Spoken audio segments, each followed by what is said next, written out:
We ain't even go live. We ain't getting it off like that. Yeah. Crazy. You know something insane though? Like something I found out about myself this weekend. I'm like really into nerd shit, and I didn't know. Like obviously, it was not hard to tell, but I didn't realize how bad it was. Took my girl to an arcade, cool little arcade bar. Shit cool. She beat me in like Mortal Kombat. She took me to like overtime on NBA Jam. Me, hard as a rock. I mean, can cut through diamonds, gang. Like I did not realize. Like watching her, she was playing Mrs. Pac-Man. Mind you, I just played. Thought I did straight. She started playing. Motherfuckers started hitting all types of moves and shit. I'm like, oh no, baby, go there. Bing, bing, bing, bing. I'm like, oh, hold on now. Are you Mrs. Pac-Man? Wait a minute. I'm like, oh no, you got it. She died once. Damn, babe, my fault. What should I have done? No, you should have went left, this, that, third. She's like, bet. Second life, she started cooking me. Rock hard. I'm like, man, we gotta go. What happened? Is it the drinks? No, it's not the drinks. It's not the drinks, baby. We gotta go. We gotta go. Did you ask where she got the skills from? No. I ain't need to ask. I was already aroused. What? So what? Does that mean child number 3 will be born in August? More than likely. More than likely. That was a crazy night. It's just, I don't know. I know we had the conversation about, have you ever seen your girl do anything athletic? And we had that conversation like, oh, how could you tell? Never had the conversation about, is your girl like good at the things you like? Man. I've seen Obisos, you've seen Bree play video games, I'm assuming, right? Yeah. She can cook. She's decent. 2K, I mean, come on now. But like the puzzle games, you know what I'm saying? She decent. Smash Bros. If she was on Smash Bros. Type shit. Yeah. All right, anything she surprised you? Like anything you seen her play, you was like, okay. Oh, we played It Takes Two. She be carrying me on It Takes Two. I ain't gonna lie. Damn. What is that? That's the co-op game. It's a bunch of like puzzles. It's like a story mode game, but you play it. Oh yeah, I know. I see it. Yeah. Like, damn, what did you think of that? I'm not gonna hold you. That NBA Jam is the one that got me. Like everything else was cool. Mrs. Pac-Man was great, but she over there, I got Hakeem. She over here with Scott Skiles getting threes on. I'm like, what you know about Scott? What you doing? I'm about to dime up Shaq. You about to what, Shaq? What you trying to get into, little lady? What you yelling loud at the stream? Let me show y'all this. I think this will be interesting. Attractive woman, right? Ain't got no clothes on. Oh, that's the same picture twice. Kind of is. Cool. Nothing crazy, right? Just woman. Yeah. Go to the bio. From Nigeria. Okay. And have y'all not seen the new trend of these fake accounts, like getting their addresses or places exposed? Guys, that was a fake account. There'll be pictures though. I mean, okay. I don't know. Okay. I'm confused. I don't know. What was it fire? I mean, it's a fake account, so I'm is trying it to figure not out weird that this person in Nigeria is just taking a bunch of photos of random people on the internet, posting them, and acting as if that's them? Nigga, it's 2025. We all seen Catfish. We know who Neve is. What are you talking? Okay, so do you? All right. What about? Is it not weird to Catfish? We've seen Catfish. What about all the MAGA accounts that came out this weekend as being like from India or Israel or Russia? That's weird for political reasons, but the hoes, come on, man. Lex Luthor's paying off some haters. I don't know. Biden money ran deep. I don't know. Am I supposed to be surprised? Like, is this supposed to be alarming? Did you just figure out this? Did you just figure this was going on? Is that why this is so alarming to you? No, it's not that it's alarming. It's funny to see them get blasted in real time. Like, oh, you're actually a Russian account. Or is it That was like funny to prominent you? account? Like you. I'm trying to. Was it like a prominent account? Was it? Is like Mevi Bear Nigerian? Is that what is going on? Is Hannah Hoops and Meta, they're Nigerian? Some of these MAGA accounts are like 3 million followers plus, which is insane actually. Bots following the bot. I don't know if it's bots. I ain't gonna lie. These be real people. Okay. Since we just I mean, politically, that's more problematic than the hoes. That's my take. No. It's They're fine. just pictures. I mean, if you get catfished by them, that's on you. Why the fuck are you looking on Twitter for love? That's the real problem. Getting catfished by a MAGA account is crazy. I thought you really supported him. Okay. Why you can't find love on Twitter? Okay. I'm just asking. Do you think you could find love on Twitter? Like, you back in the game. Are you using Twitter as an avenue to find love? Not as love. As opposed to every other social media platform, probably so. What would you rank it amongst the big, let's say 4 or whatever the social media platforms are? Probably 1. I feel like, especially if we're talking about somebody who is a Twitter user, I feel like Twitter is definitely a more authentic look at somebody as opposed to Instagram. Instagram is, they got the carousel up and they've got the strategic photos. Facebook, they're only showing stuff with their parents. That'd probably be second.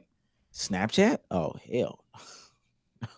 No, Snapchat is at the bottom. I'm trying to think, what's another? TikTok? TikTok might it's hard to meet local people on Twitter, though. Maybe it's just, I don't know, Worcester. You just don't know where to look. Worcester, Massachusetts? Yeah, it is hard. It is hard to find local people. You know what? Give me a couple months, man. You can't get this off anymore. Yeah. Let's not talk about it.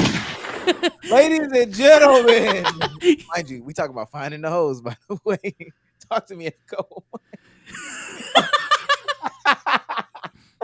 Welcome back to another episode of the Let's Keep It a Buck podcast, the only podcast in which we do things differently every single time. I did not know we were wearing things to cover our heads, or else I may have wore something. I don't know. I have no clue. But you know, I got the guys here with me.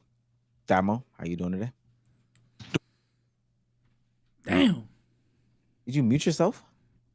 Oh, did I just mute myself? That's crazy. It's like a reflex at this point. I thought I was already muted. Doing good. Had a cool little weekend. Celebrated with my girl. She had a birthday. Took her out for her birthday and everything. Shit was cool. Weekend away from the kids. Just got to be irresponsible adults. 29, by the way, chat. What's wrong with what he did at 29? Damn. No, I'm saying she's 29. No, she's not. Oh, 28, by the way, chat. Wait, Aren't you 28? No. No, What? I'm 29. Oh my gosh. Oh, you turned 29 already. How many days you took off to celebrate? Me, none. I didn't. I mean, like, how many days did you celebrate? Like 1.5. Oh, okay. 2 was the threshold, Damo. You just do. Just a day in the morning. There we go. 2 is too many days to be taken off for other people's birthdays. At that point, it gets to zesty territories. Bezos, how you doing today? Doing great, man. Doing fantastic. This weekend was amazing. Can't disclose why.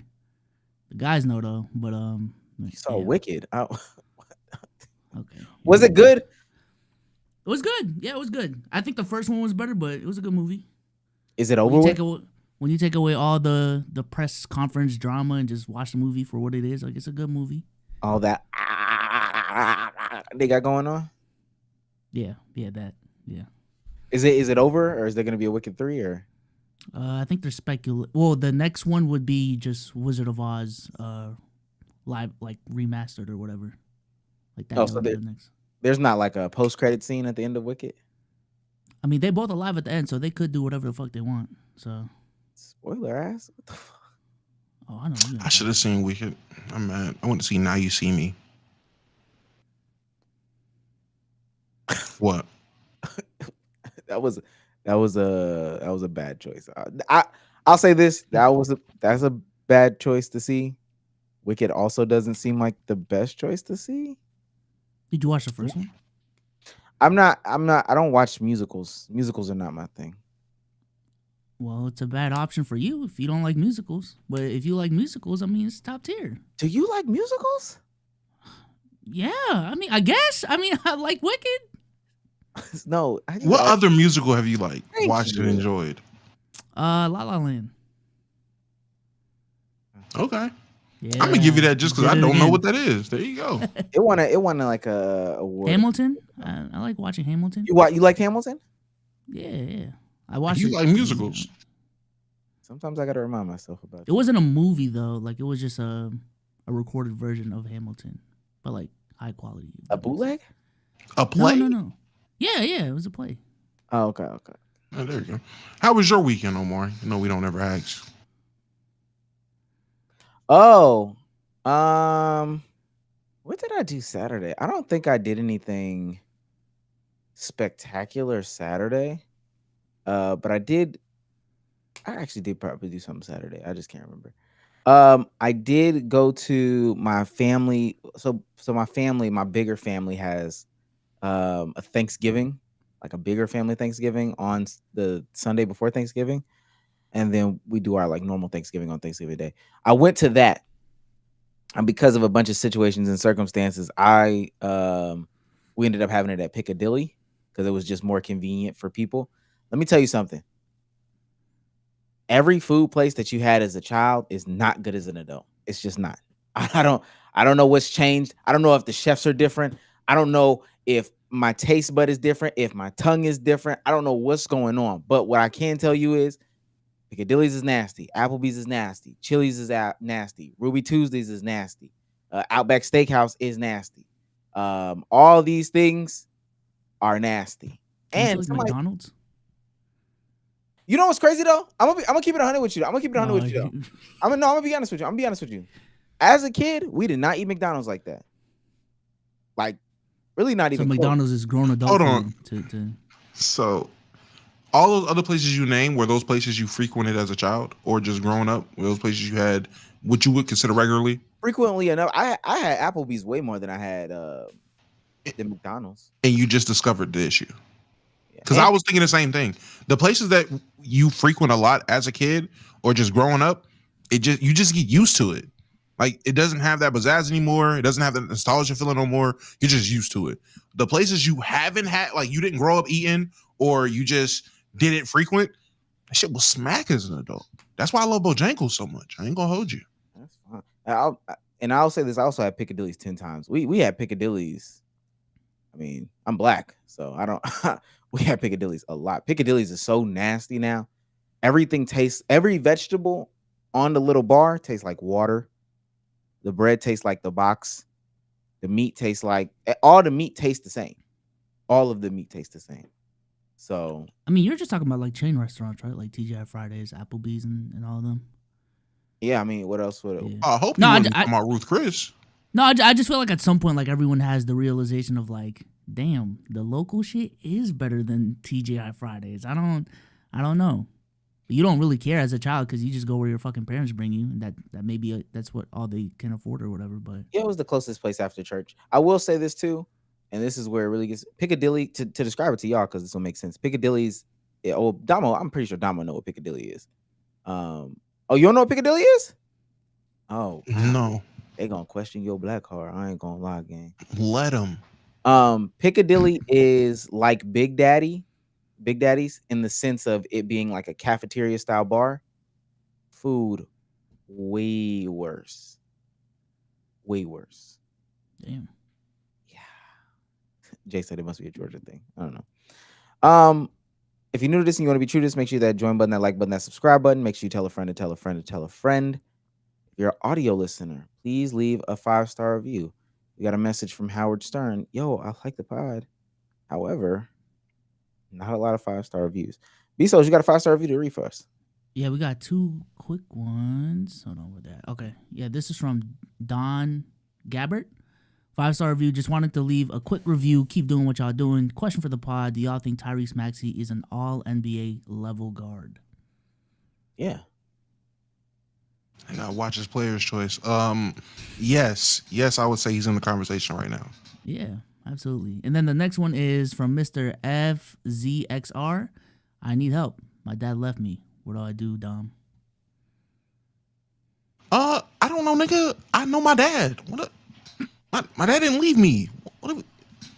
I'll tell you this. Get over it. Needing a man. A little bit on the nose there, buddy. I don't know. I don't know how else to put it. Have y'all ever ate at like Golden Corral or Ryan's? Yes, both of those. Yes. I don't know what Ryan's is, but Golden Corral, yes. Okay. So, the Golden Corral is more of a buffet. Okay. Last but certainly not least, the best way to support us. I cannot stress this enough. I looked at it today. It's the reason why Mark has not been paid yet. CC's. That's right. You see my face? Oh my God. Pizza? So he said pizza? I hope we talking about a different. See, this must be a nigga in Wyoming. CC's Italian cuisine or something. Pizza? I'm gonna tell, but hey, in that same, and I know the short is past, that same conversation, CC's and Stevie B's is really bad. Chuck E. Cheese is awful. I ain't gonna hold you. You tell me about you going to CC's. I know what kind of childhood you had. Last minute birthday surprises, last minute birthday parties.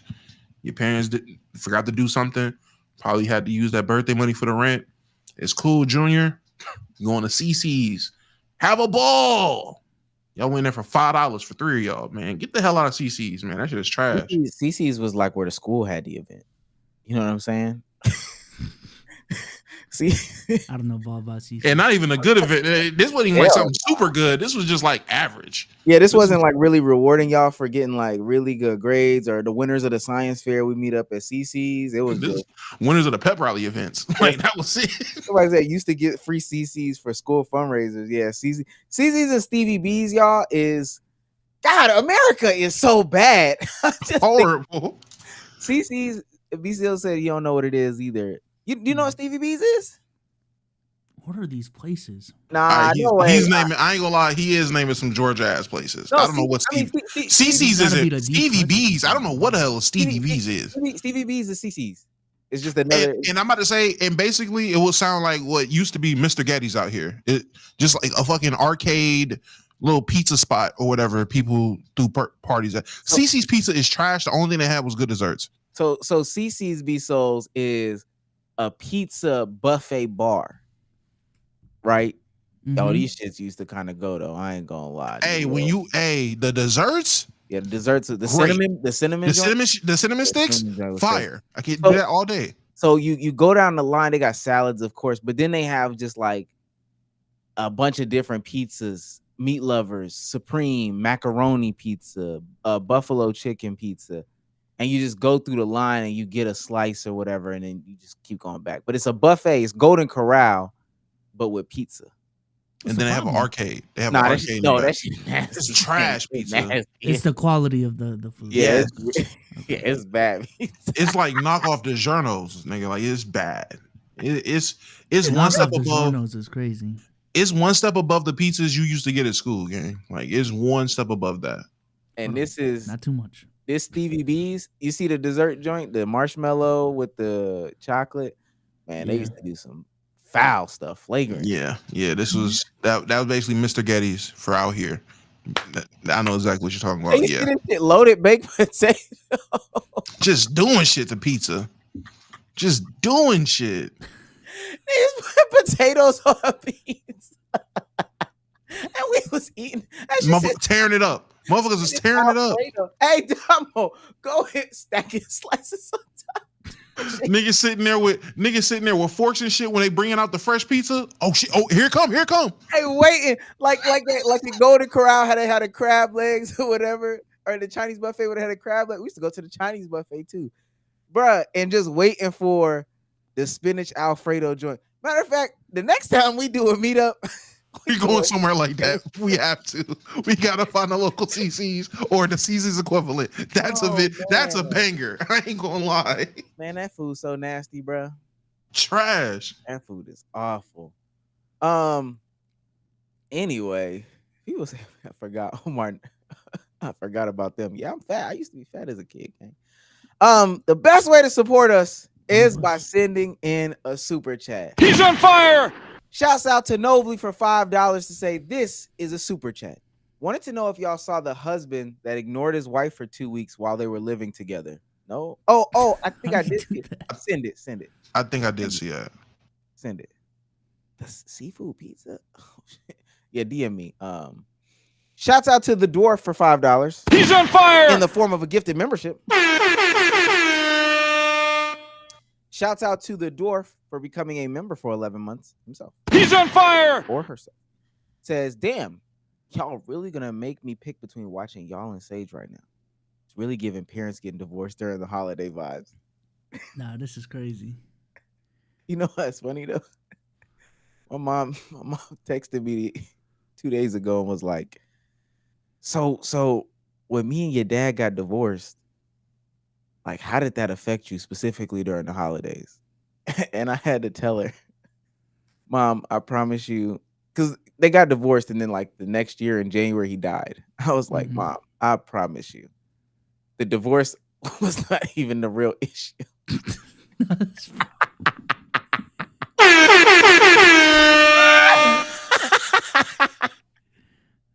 That was the least of the kids. I think that is an insane laugh, man. That was an insane conversation to try to have. Seeing the time frame, that's kind of crazy. She be doing. Mom would be thinking too hard. She was overthinking. She might have seen like a TikTok or something and was just overthinking hard. I wonder, how did the divorce affect him? Remember, check on your kids. They going through it. Check on her kid. If that's the case, she should have never fed us Hungry Man and Kid Cuisine. That shit was nasty too. That was the real problem in the household. Yes. Hungry Man, Kid Cuisine, Hamburger Helper. Man, that shit was. You want to get to the real issue? You talking about holidays? What about random Tuesdays? How about that? Bruh, Since you want to get this off, Mom, I'm gonna tell you my real issue. Hungry Helper. Ain't no way I should know every Pop-Tart flavor. Like, no. And I'm talking about the exotic shits, the one with the blue frosting and the purple zigzag on the shit. Y'all know which one I'm talking about. If you know which one I'm talking about, y'all know. Y'all. No, this ain't birthday cake. That's like Wildberry. Yeah, it's like boysenberry. Them flavors they were showing on Teen Cribs. He had them Pop-Tarts. The shit niggas was flexing on Teen. Yeah. Look, bro, and you know what this shit from the Big Lots. So you know it was expired. We had a crazy childhood, y'all. I want y'all to know that. Me and Legend of Winning, crazy. This shit right here, Wildberry. Man, why my mom had us eat? This is what it looked like. What, man? What is this? I see the vision though. That shit look fire. Y'all got to be careful, man. That shit's not haram. No, bro. It's not. What you call it? Ali found out the hard way. He almost broke down. He hit the, oh my God, what happened to Virgil? Yes, the Pop-Tarts are not haram unless they're from like Mexico or Canada. American Pop-Tarts aren't because they use like beef gelatin for the jelly shit in the middle. Bro, Ali hit his knees. He's a Pop-Tart fanatic. He was like, wait, what gelatin? I think he was eating the Pop-Tart when he found out. Hey, he's 30 though. He need to let him go. That's we was playing 2K. He sold. Somebody unmute their mic. And see, this is why I don't celebrate no religion that has you can't let you eat no fucking Pop-Tarts. Don't know what that had to do with anything. I promise you, there's like 2 more that I need to get to. Man, come on, man. And that Applejack one is fire. I ain't never seen pumpkin pie. One. Yeah. Sugar cookie. You had sugar cookie Pop-Tarts. I'm not gonna lie to you. I know you a latchy kid. The confetti cupcake. Eggo with confetti. Oh no, you not. Bezos, you said birthday cake too. You are. I think that's what I was thinking of. Banana bread. Some of these, I'm not gonna lie. If I pull up to your crib, you whip out the snickerdoodle, banana bread, Eggo Pop-Tarts. I know your parents not coming back that weekend. You keep skipping over it. Strawberry milkshake is crazy. I'm sorry, sugar cookie is ridiculous. Sugar cookie looks ridiculous. Pancake. The flavor is chocolate chip pancake. I didn't even see that. That's insane. If you and if anybody in the chat know about any of them Pop-Tart flavors, your mother shopped at Kmart. She shopped at Big Lots. She shopped at Ross and she shopped at Marshall. Ain't nothing wrong with it though. For $5. He's on fire. Dog says no sage. Doubling this for every episode he's not here. Oh shit! Hold on now. Oh shit! What makes it so he never comes back? Shouts out the dog for becoming a member. He's on fire. We'll be at $100. We'll be at $1,000 per episode in no time. Like, what are we talking about? Last one, as my computer does the glitch dance. Hello. All right, somebody sent in a $1.99 super chat. Isaiah Lamb for $1.99 says Toasted Pop-Up Gang 100. And then the Schism for $2 says, damn, we def shopped at all these stores, gang. Yeah, I know. And you shopped at all these too. I know you shopped at all these for food. I didn't think I grew up. Ollie's. I didn't think I grew up like spoiled or anything until I went to my cousin's house and my aunt whipped out them toast them pop-ups. Yeah, twin. give me like a loaf of bread. Give me a slice of bread and some honey or something, please. I'm not eating this, auntie. I'm sorry. What is this? Toast them what? Hell no.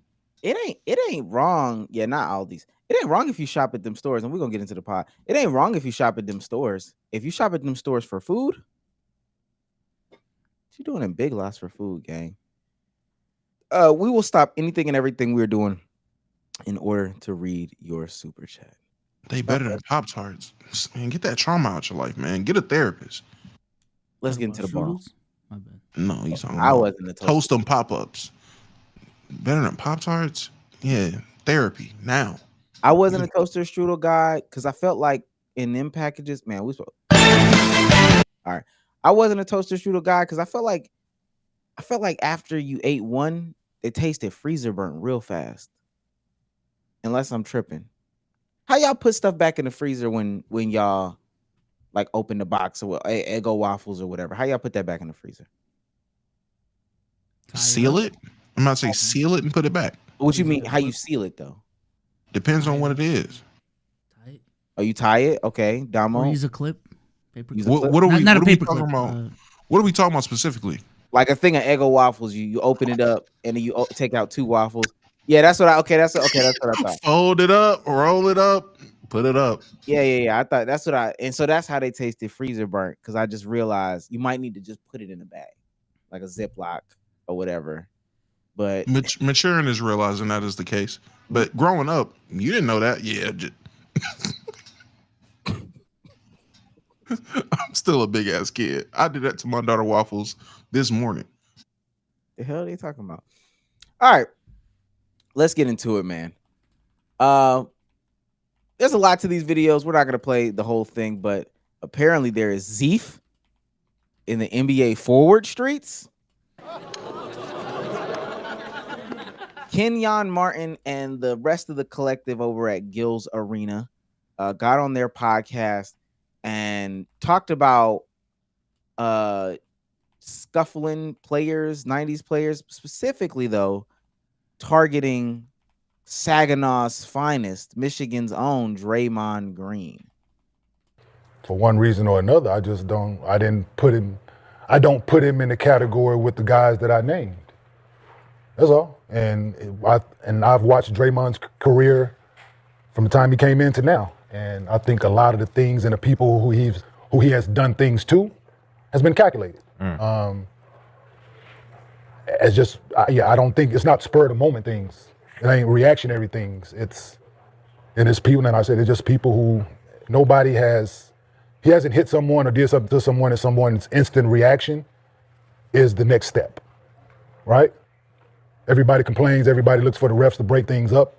and he hasn't done anything to someone, and there's been a reaction where like, oh shit, it hasn't been that reaction yet. So just yeah, and I respect Draymond's career, what he's done, what he has done for the Warriors, 4-time champion, all those things.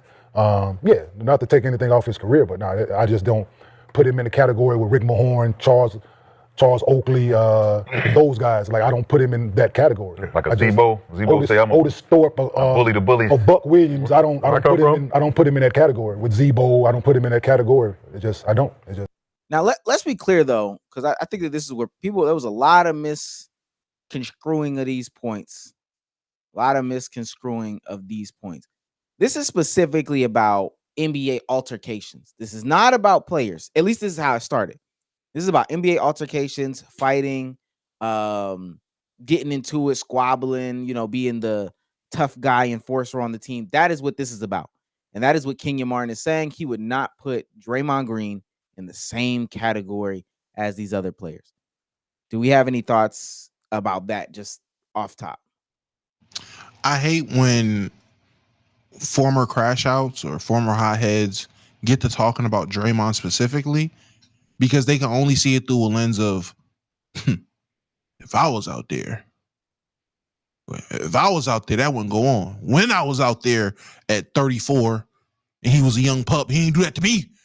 I wish he would kick somebody in the nuts and I'm on the court.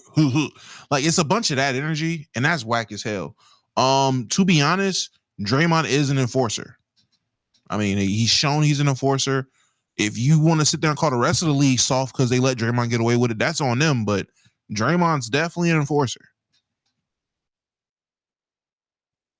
You muted, Beazle. My bad. See what it feel like, yeah. Yeah, it does feel bad. But yeah, outside of like Draymond just playing in a different era, I don't know why he wouldn't be in that category. I know that's the whole, big part of the conversation is this era versus that era. But for his era, I don't see why Draymond is not an enforcer. Like I don't see that.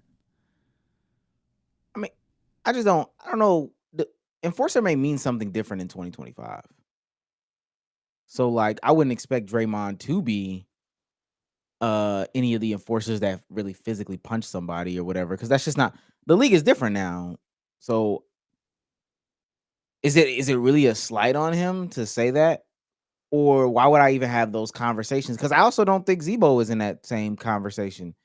If we comparing it to an era where forwards or just NBA players in general were actively getting on fights or into fights on the court, I don't know and maybe I'm wrong. Has Zebo ever gotten into a fight on the court? He's probably gotten into a fight, but he's definitely not the altercation guy that he's being perceived to be. And I would say, to throw another name in there, KG.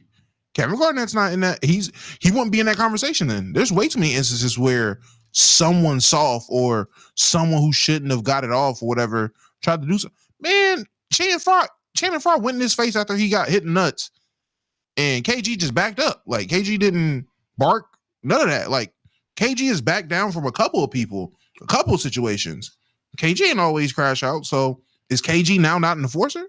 I will ask Kenya Martin that. Okay, so after that situation though, this prompted Draymond Green to clap back. And I do think he has some fair points, maybe a little bit of overreaching. I would just want to know what y'all have to think specifically about Draymond Green and his clap back. Number one, because I just know when I respond to shit, it takes on a whole nother world, and guys get more publicity than they necessarily get when I don't respond. So I've been kind of taking the path of like, I ain't going to say nothing because I don't want to give people more publicity. But more importantly than the publicity, I try to stay in a space of respect. You know what I'm saying? I try not to be moved by someone just saying a thing or two, because at the end of the day, I still have my beliefs, and my beliefs are, man, I've rooted for this guy for a very long time. So I'm not a wishy-washy guy. Just because somebody says something, I'm not just going to jump out there and be like, oh man, like. Is this a Beyonce Cowboy Carter tour shirt? Yes. Interesting guy. Back him or be responding and getting in these back and forths because of the respect and love that I had growing up as a kid. But man, the shots just keep coming. And it's like, dang, why? And again, I just don't know how you can continue to shoot at me and you underachieve. Like, one All-Star? Take that disrespect. You're an all-star. I'll give you that. A lot of people can't say they're an all-star, so I'll give you that. You're a one-time all-star. That's beautiful. But you must admit, like, to be the player that you were and defender that you believed you were and to not have, like, a single all-defensive second team, it's kind of an underachievement. You know, number one pick in the draft. A lot of people look for that guy to win Rookie of the Year. Didn't. All rookie team, though. First team all rookie. You know, that's an accolade that I can't say I have. I ain't really played much as a rookie as the 35th pick. So I can't say I made any all rookie team. So kudos. I tip my hat to that. You know, it started off promising. But I just, like I said, man, the shots, they're just a little baffling to me. Because all the criticism, like, if I stopped playing basketball today, my career was better. Way more impactful. You know, I think Kenyon Martin lost in a couple NBA finals. He got to sniff it. Didn't quite get a taste, but got a little sniff of it. Yeah, so you just your resume got to be a little better to just keep taking shots. It's not that people, like, your resume don't match up, people can't say, but these have been shots being taken. And it's just a little disappointing because, like I said, that's a guy who I cheer for relentlessly. You know, him in 2000 playing for the Cincinnati Bearcats. Unfortunately, he wasn't able to see that championship through either. And my big brother, Mateen Cleese, went and took that championship. You know, so, yeah, man, it's just a little disappointing. That. Ooh, in that same monologue, he goes on to address Rashard McCants too, though, about how they kind of like rag on Nick Young, because they're not champions, and they talked about Rashard McCants and Kenyon Martin often get on Nick Young for kind of riding the coattails of Draymond and Clay and Steph or whatever, and KD. I think KD was on the team at the time, to a ring. So they kind of ride him about that. Draymond corrects that and says Nick Young was a role player, and role players' jobs, in fact, what he actually calls role players, is swing players. They swing series. And so he was saying that when they played Houston, Nick Young swung the series by hitting big threes and was the primary defender on James Harden. So that's how Nick Young helped swing a series on the run to the finals.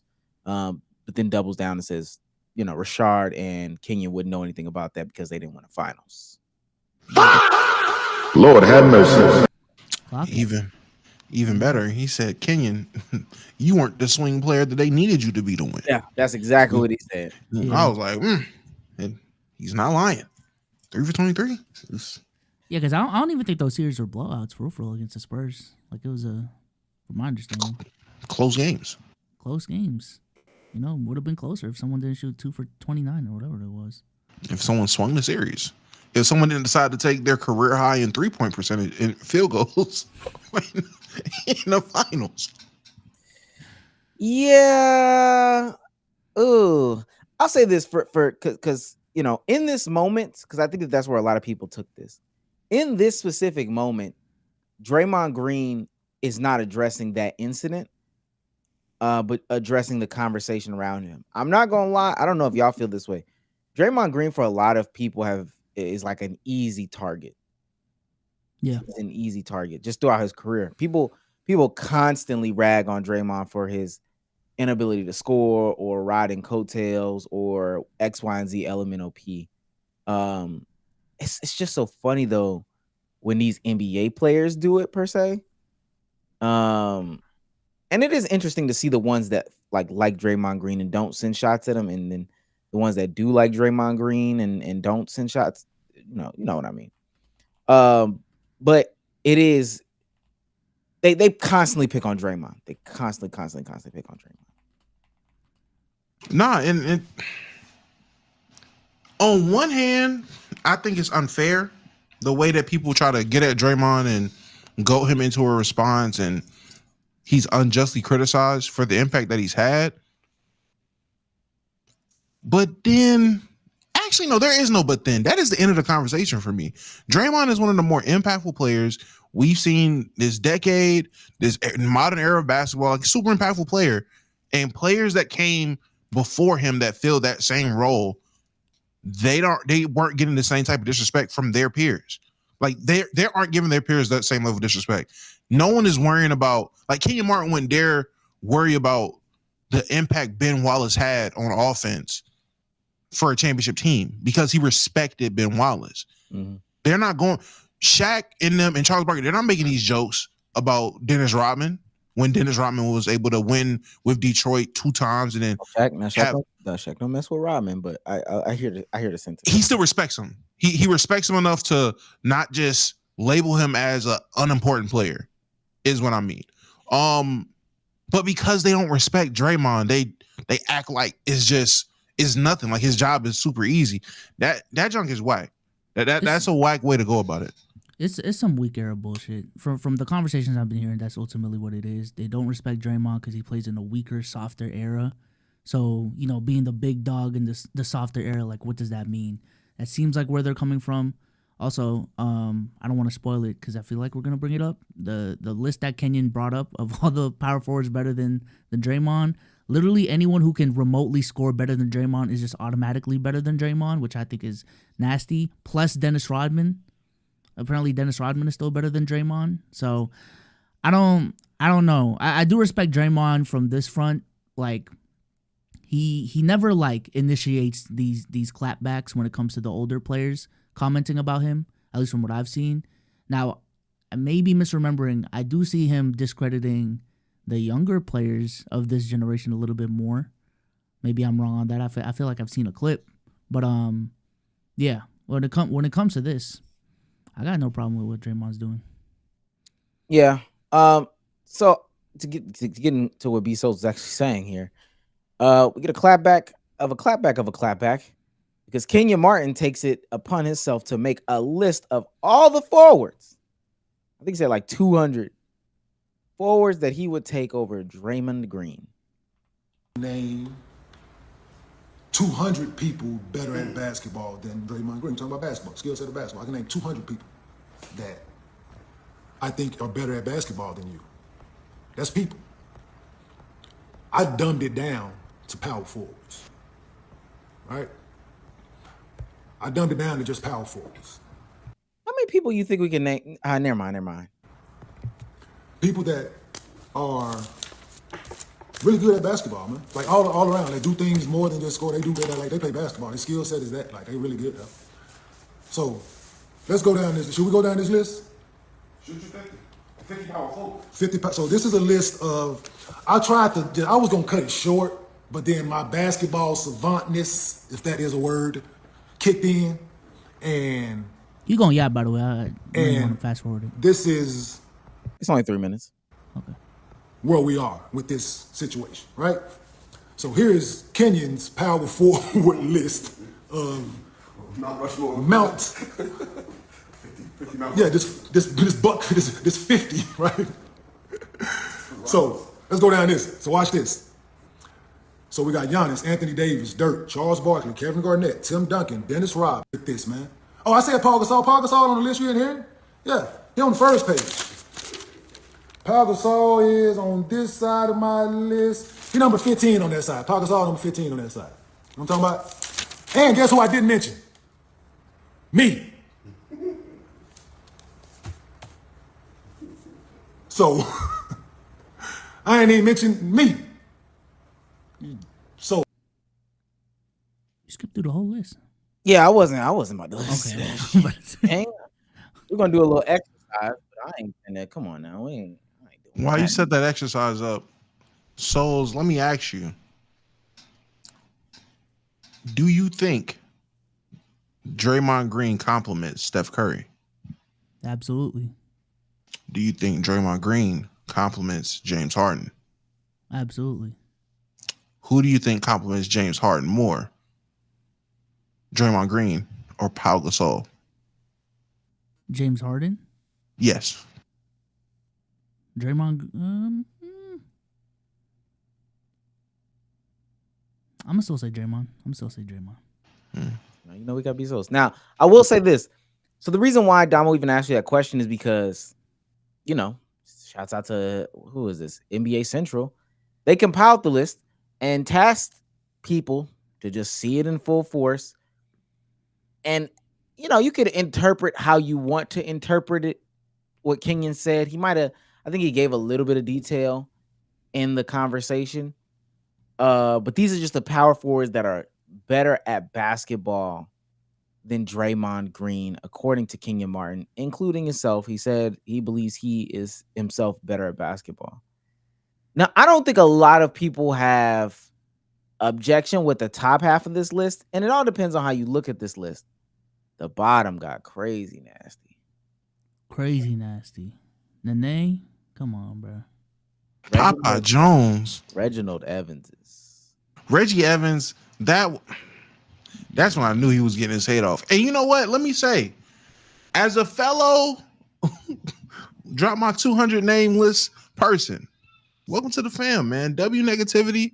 I'm all for the negativity. I'm all for it. Whether you believe it or not, I'm all for the negativity. Some of these names are egregious. Well, let's do a quick fast and hurry. We'll just get a yes, no, maybe so on some of these names. I'm not gonna take us into the Giannis Tim Duncan place, but however you interpret it is how you interpret it. I personally am interpreting this as like on a basketball court, who would I rather have? But however you interpret it.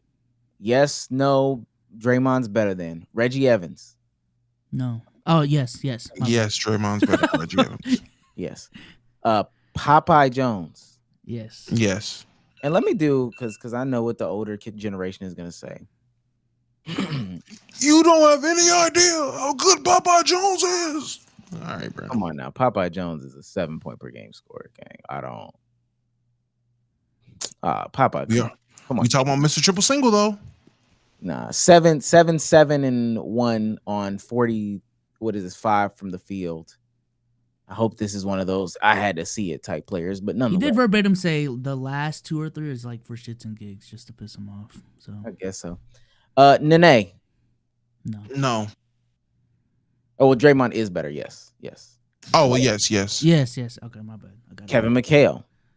Yes. Oh, I don't Respect the post work, but yes. He's gonna lose his Boston card for that. Rashard Lewis. Yes. Yes. Yeah. He's better. Al Harrington. Yes. David Lee. Yes. Juwan Howard. Yes. Paul Millsap. No. Yes. You want to keep his Atlanta card? Yes. Paul Millsap really versatile. Okay. Otis Thorpe. Yes. Yeah. Horace Grant. Yes. Jason Williams, the power forward. I don't even know who that is. Yes. Lamar Odom. Yes. Look at our biases. I'm just saying, 6'10", buttery handle. I'm sorry. Buttery handle is disgusting. No. Oh no. What you saying? No, Damo? Hey, my Laker bias. No. Okay. Let's see what Bezos does. Antoine Walker, Cybertwan. That's before I cared. Yes. Oh. Yes. Tim Thomas. After high school, yes. Josh Smith. Yes. Yes. Oh, he lost his card. Come on. I love LeBron 2.0 too. Drew Gooden. Yes. Al Jefferson. Yes. Kevin Love. No. I'm gonna say yes. Still yes. I'm gonna say yes too. I can't even lie. Am I moved by like the double shit in Minnesota was cool? Come on, I'm an adult now. I am. I just am. Now this is where it gets interesting. Blake Griffin. No. Say no. Hard yes. Damn, hard yes. It's cool. Damn. You meant to say softer. Hard yes. Yeah. Like I think Draymond is better, but I see the vision. But you hard? Like, all right, here you go. Wait, that's not what hard yes means though. Mr. Arcade Man. Okay. LaMarcus Aldridge. Yes, Draymond is. Yeah. Yes, No. Larry Nance or Larry Johnson. I'm not saying Larry Nance, senior or junior. I'm surprised he didn't include Larry Nance for real. It's cool though. No. Yes, Draymond. is Yes. better. My bad. Yes, he's better than Grandmama. Danny Manning. Yes. That's like a football player. Yes. Derek Coleman. Yes. Yes. Okay. So now we definitely are getting into more interesting territory. Sean Kemp. Yes. Yes. Yeah, I agree. Jermaine O'Neal. Yes. Yes. Yes. Shouts out to Jermaine O'Neal, but David West. Yes. Yes. Yes.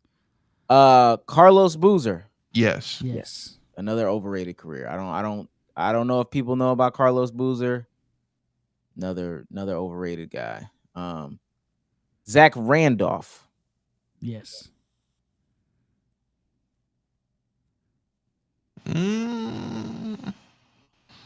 Yes. Okay. Yeah. That hurt. Antoine Jameson. Yes. Yes. Elton Brand. Yes. All right. Top half of the list. Pau Gasol. Hard yes again. Let's still go Draymond. I don't think you're using that correctly. Yes. Damo, he's not. He's not using that correctly. Without a shadow of a doubt, not.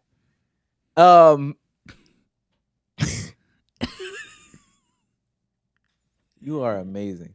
Rasheed Wallace. Yes. No. Yes, I think Yes. Wallace. Yes.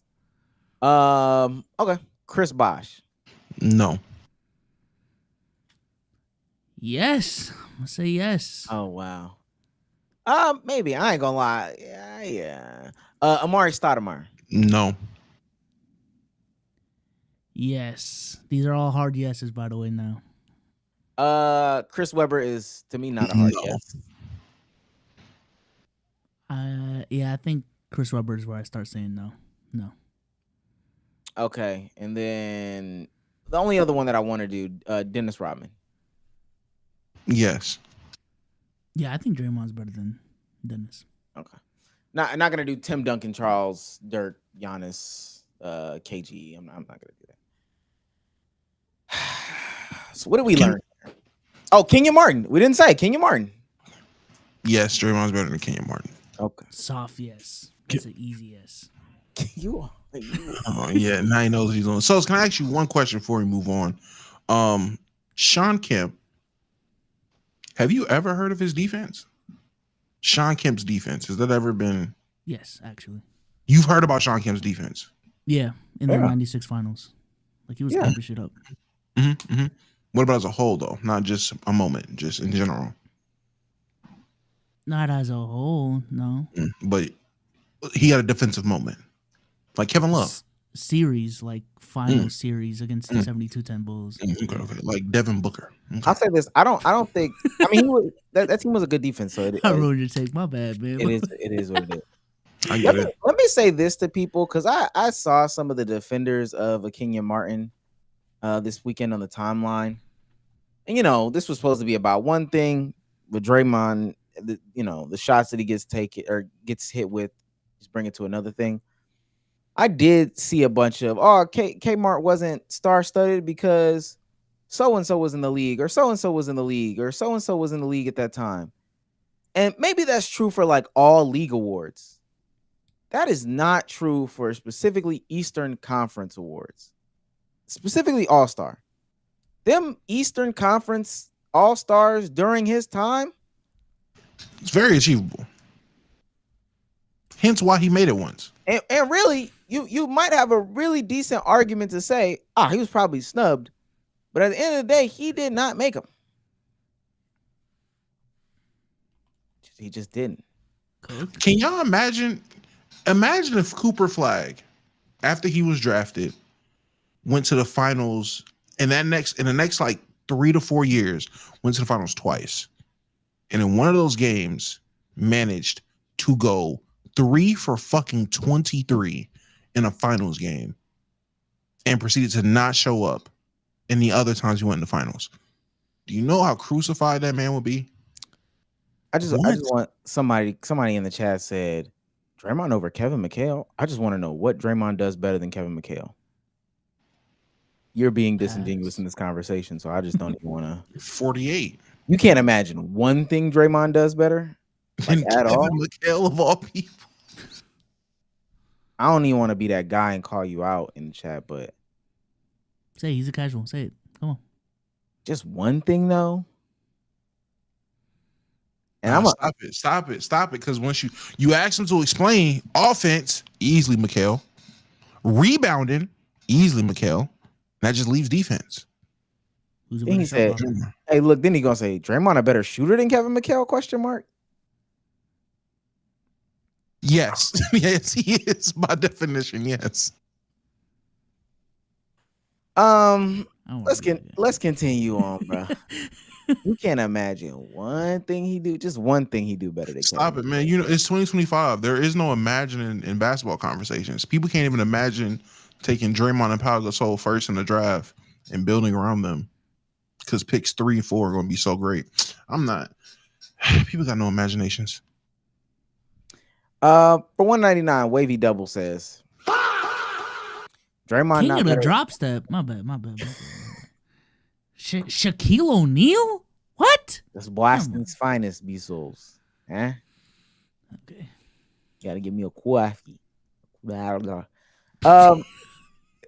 Wavy says for 199, Draymond not better than Chris Webber. I'm sorry, and when we talked about it in the space, inefficient shooting power forwards or bigs don't move me. Is that Chris Webber? Yeah. From the perspective of Okay. That's a take. oh, Damo froze. Yeah, what are you looking at? You looking at field goal percentage? Yeah, I mean, if I looked at true shooting, it wouldn't be that either, I'm assuming. We knew from for the perspective of a big, yes, it would be. He has like guard true shooting. Yeah, but he's also more guard like than most bigs. Yeah, I know, and not efficient. So like that's why I'm saying I'm not moved by that. I ain't gonna lie. How would you look at like KG then? Because he's kind of similar. Better defender. So, but now we're talking about the other. No, I get it. It washes because there's like, granted, KG might be taking these long middies and stuff like that, and his efficiency might suffer from that a little bit. But then on the other end, he can anchor a defense and make it like top 5 in the NBA. I know I end up lagging out because of my Ethernet cord coming out my laptop. Don't take that Chris Webber question serious at all. Chris Webber is the only basketball player Wavy knows. We could be talking about anything basketball related. He will insert Chris Webber. Don't take him serious. Yeah, I would just want. I think that's what people also miss in the conversation from where I take it from. I would just want Draymond on my team over a lot of these guys. Trust me. That is true. If I'm trying to win a game, there's a lot of these guys that I would even say are better than Draymond. I would still take Draymond over them because he fits better with more people. He's a better fit for winning than a lot of the people on this list, including Kenyon. I just feel like that people are so wishy-washy and picky and choosy when they have the conversation or how they have it, because on one hand, they genuinely will just talk about how good someone is, despite if it's if it helps win or not. But in other conversations, then how you win matters, like how much to winning matters in the conversation. It's really weird. From a passing perspective, and we're gonna move on. Do y'all think that Draymond is like specifically from the big position that you've seen? We think Jokic is like the best passing big of all time. Definitely in the conversation for best passers of all time. But after that, who are some other good like passers that are forwards and centers? I thought Draymond was a top 2 passer of the ball as a black big until I seen Derek Queen. So that says a lot. Shouts out to Jeremiah Buckley. He's on fire for $5. Says, man, fuck. I just worked an 8-hour shift and D Mitch is fucking my parlay for 6 bands. Bring back DeJounte. Bring back Terry. They was helping the community. How many of the people in the chat can actually say they're addicted to gambling? Me. Hit us. Yeah, I just want to see. Milkman for becoming a new member. He's on fire. The streets are talking. We need more Chris PG1 MVP videos. Shit was hilarious. Oh, he watches them for real. Keep making my work easier to get through. Shout out Chris. Does he still upload? Yeah, he does. Okay. He does. Shouts out to Unusual Koji for $5. He's on fire. Are we going to talk about the Clay and Ja beef, or did I shoot the load everywhere? It got on me. It's all over the place, gang. It got on me. Shouts out to Kristen Coney 9280 for $5 or for becoming a member. He's on fire. Wavy said, at this point, I'm about to pay for my own sub. I'll tell you what, I'll force you to do it. Mute up. It's the members only chat. Yeah, for one membership, Kristen says, Toaster Pop'ems is a level of poverty I should never see. Ugh. I'm questioning everything now. You got Dr. Mountain in the damn refrigerator, buddy. Come on now. Big K Mr. good. Thunder. Come on, dog. Big K is good. Don't do that. For $5, Rich Dog says, He's on fire. Sage skipping the team stream for his own stream. Nah, bro. I think he too cool. He's on a break, y'all. Just to clarify, he is on a break. He can do whatever he wants on his break. So. You got to give air so they can formulate their chats. But they are literally spamming emojis because I cut it to members only. Spam the new emotes. I dropped like 2 new emotes in there. Drop them now. All right. Let's go on to the next thing. My girl is back in the media. 2025 Kevin Samuels. Kaya game crazy. Yeah. And let me say this. Well, I'll say this first and foremost. Oh, so over the past couple of like weeks/months, people have been coming up with a bunch of theories and stuff like this. That's why it was important to show that like fake account based in Nigeria, because that's where a good portion of this stuff pops up. But there's been conversations about Kaya going to Saudi Arabia. There's been conversations about her going broke. There's been conversations about this, that, and the third, and everybody's getting their 2 cents in, and also everybody is taking the time out to just get their shit off about Kaya. They are true. When I say laying into, I mean laying into Kaya. When Cooking with Kya was in her prime, if there would have been no haters, that meant I would have been dead. Because honestly, there's nothing y'all could tell me that would have convinced me that what she was doing was okay.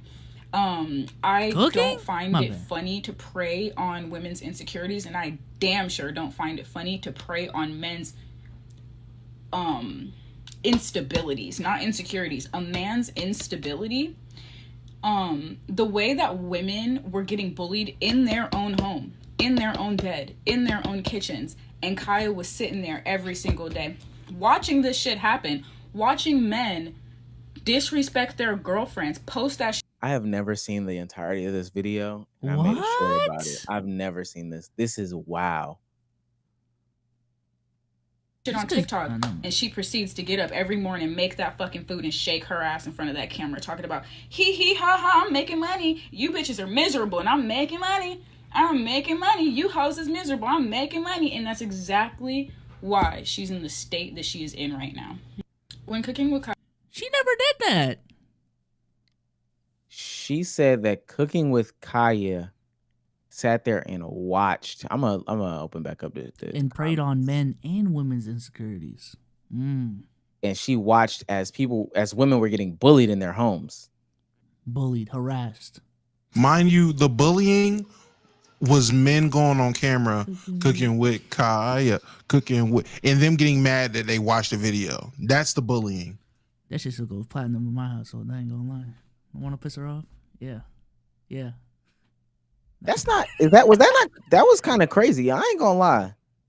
She took that way too far. Yeah, no, easily. What? I knew it was going too far when she said, if she has no haters left, that means I died. Anyone on that level of hate is already being unreasonable and is on that level of crazy. And just because you can't cook. No, I'll say it. No, let me chill. Let me not. Just because you can't cook. Now it's a problem. Come on, man. It's Thanksgiving. Learn something. Now, mind you, there's some other people giving their unsolicited advice. This was another trope that I saw. And the whole time, this was an AI account retelling like the whole Cooking with Kya being broke thing. Did you know? Did I know it was AI? Yeah, I definitely knew it was AI. Well, Okay. the reason why I knew it was AI, and I like how we use the word AI. Yeah. Let's talk about how I knew it was AI because I just thought about it. It's two specific tweets that confirmed that this was AI, right? They said they were from Nigeria. No, I didn't even click on the account. This was one of the accounts right here. Oh, you know what? Actually, you might be right.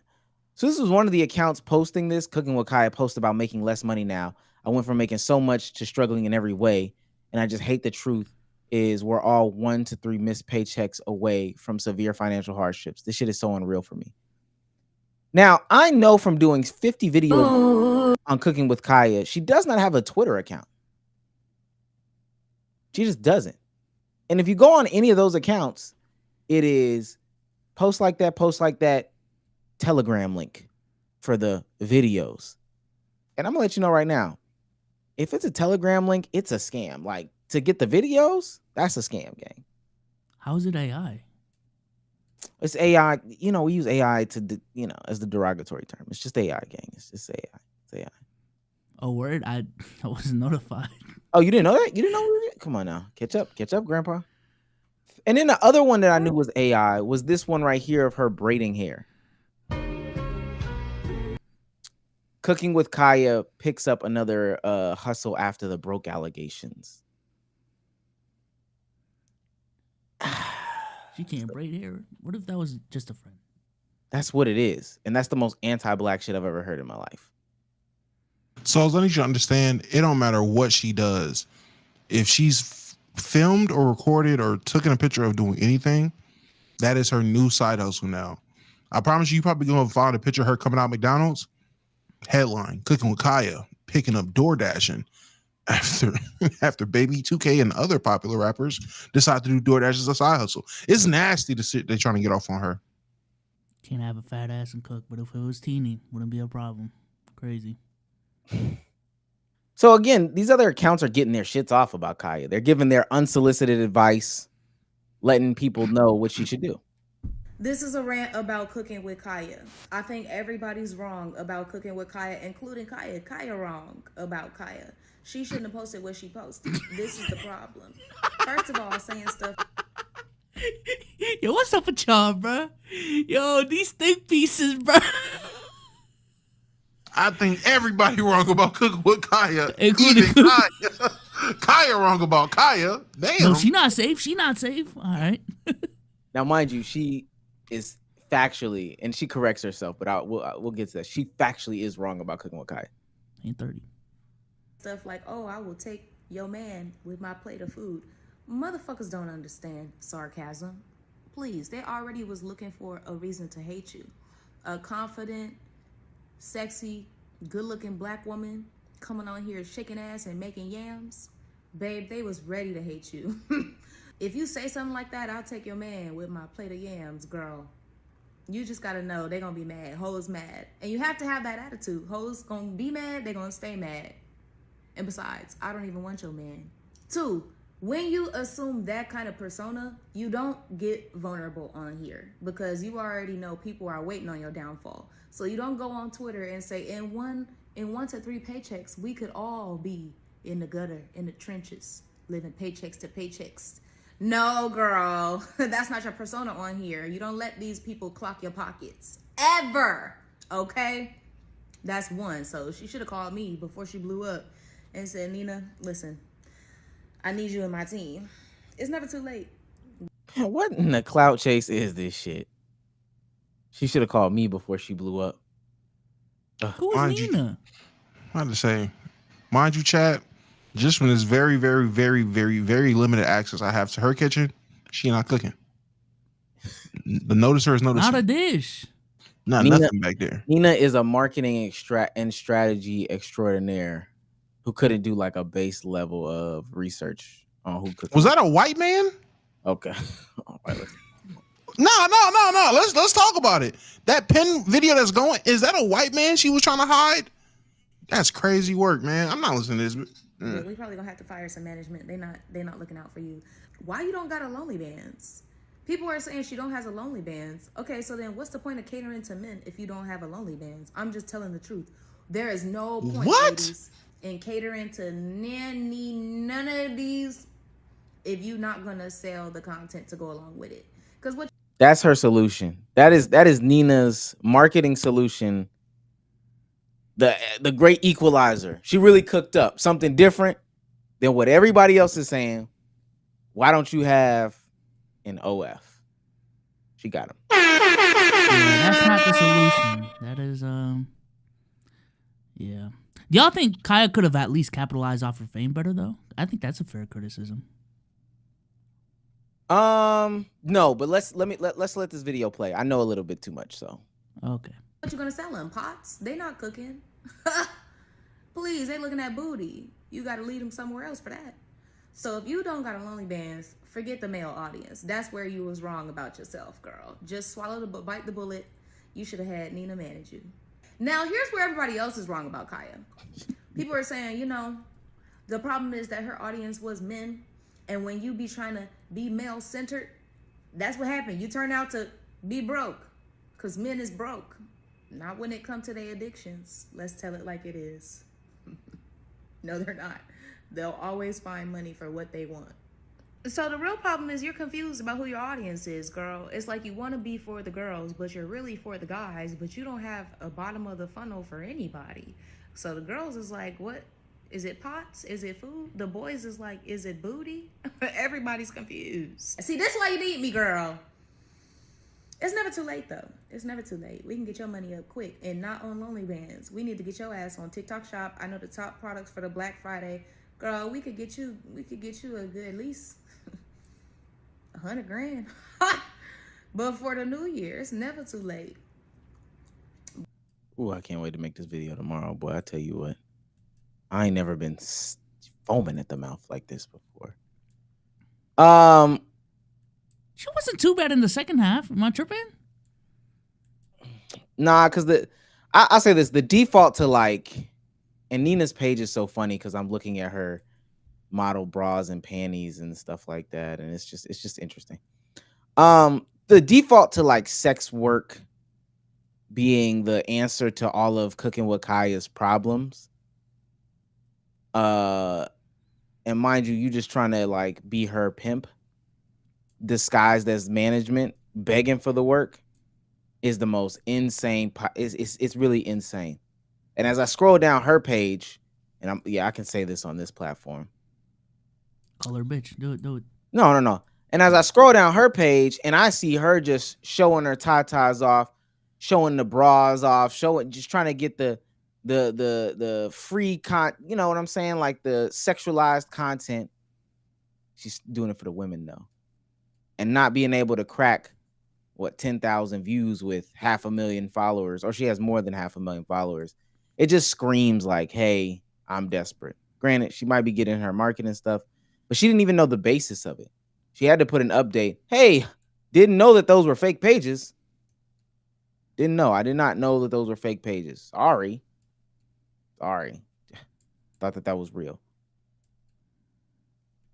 Oh, okay. I see. I went on her page, B-Souls. I got it. We got it. This is her marketing page. Mm-hmm. And this is her ebook, OnlyFans Millionaire, the Ultimate 21-Day Guide. Okay. Oh, I see the vision. See, these gurus, they always got, you know what I'm saying? Always got a plan cooked up. Okay. I see. Are you really ready to turn your content creation prowess into a lucrative empire? For $70, you can get all the information you need. Now maybe she's an OnlyFans millionaire. Maybe that's what she's trying to tell us. Yeah, let's stop. Let's just stop. Nonetheless. So the reason why she didn't have me in the second half is because she was just pushing and peddling. Mind you, that woman was 30. She's more than 30. She's like 34 now. She was just pushing and peddling Kaya into like sex work. She was wanting to be a pimp. But there's also more to the Kaya story than just like, yo, why aren't you creating content? Or yo, are you capitalizing on your audience? Cooking with Kya finally comes on the internet and addresses all of this stuff. Finally have this conversation. Unfortunately, for the people who have recently been making like these 2-minute rants about me and telling me what I should have did and what I didn't do right and this, that, and the third, I've been telling y'all since March that the Facebook account and the X account impersonating me are not me. Just because you don't see me on social media anymore, because I choose not to be on the internet right now because I'm taking a break because I'm grieving my dead sister, doesn't mean I went broke. Just because we went on a trip and didn't post on social media about the trip does not mean I went to Dubai and got, you know what? We got to start making 1 + 1 = 2. If I went broke, why would I go to social media and tell y'all? That ain't even the point. The point is, y'all thought y'all had some tea. Whole time it was piss. I'm not trying to go on this long rant, but moral of the story is, stop believing everything you see. That's literally not me posting on that Facebook. That's literally not me posting on X. I mind my business. I literally mind my business. All right, y'all, let's finally have this conversation. She cooked.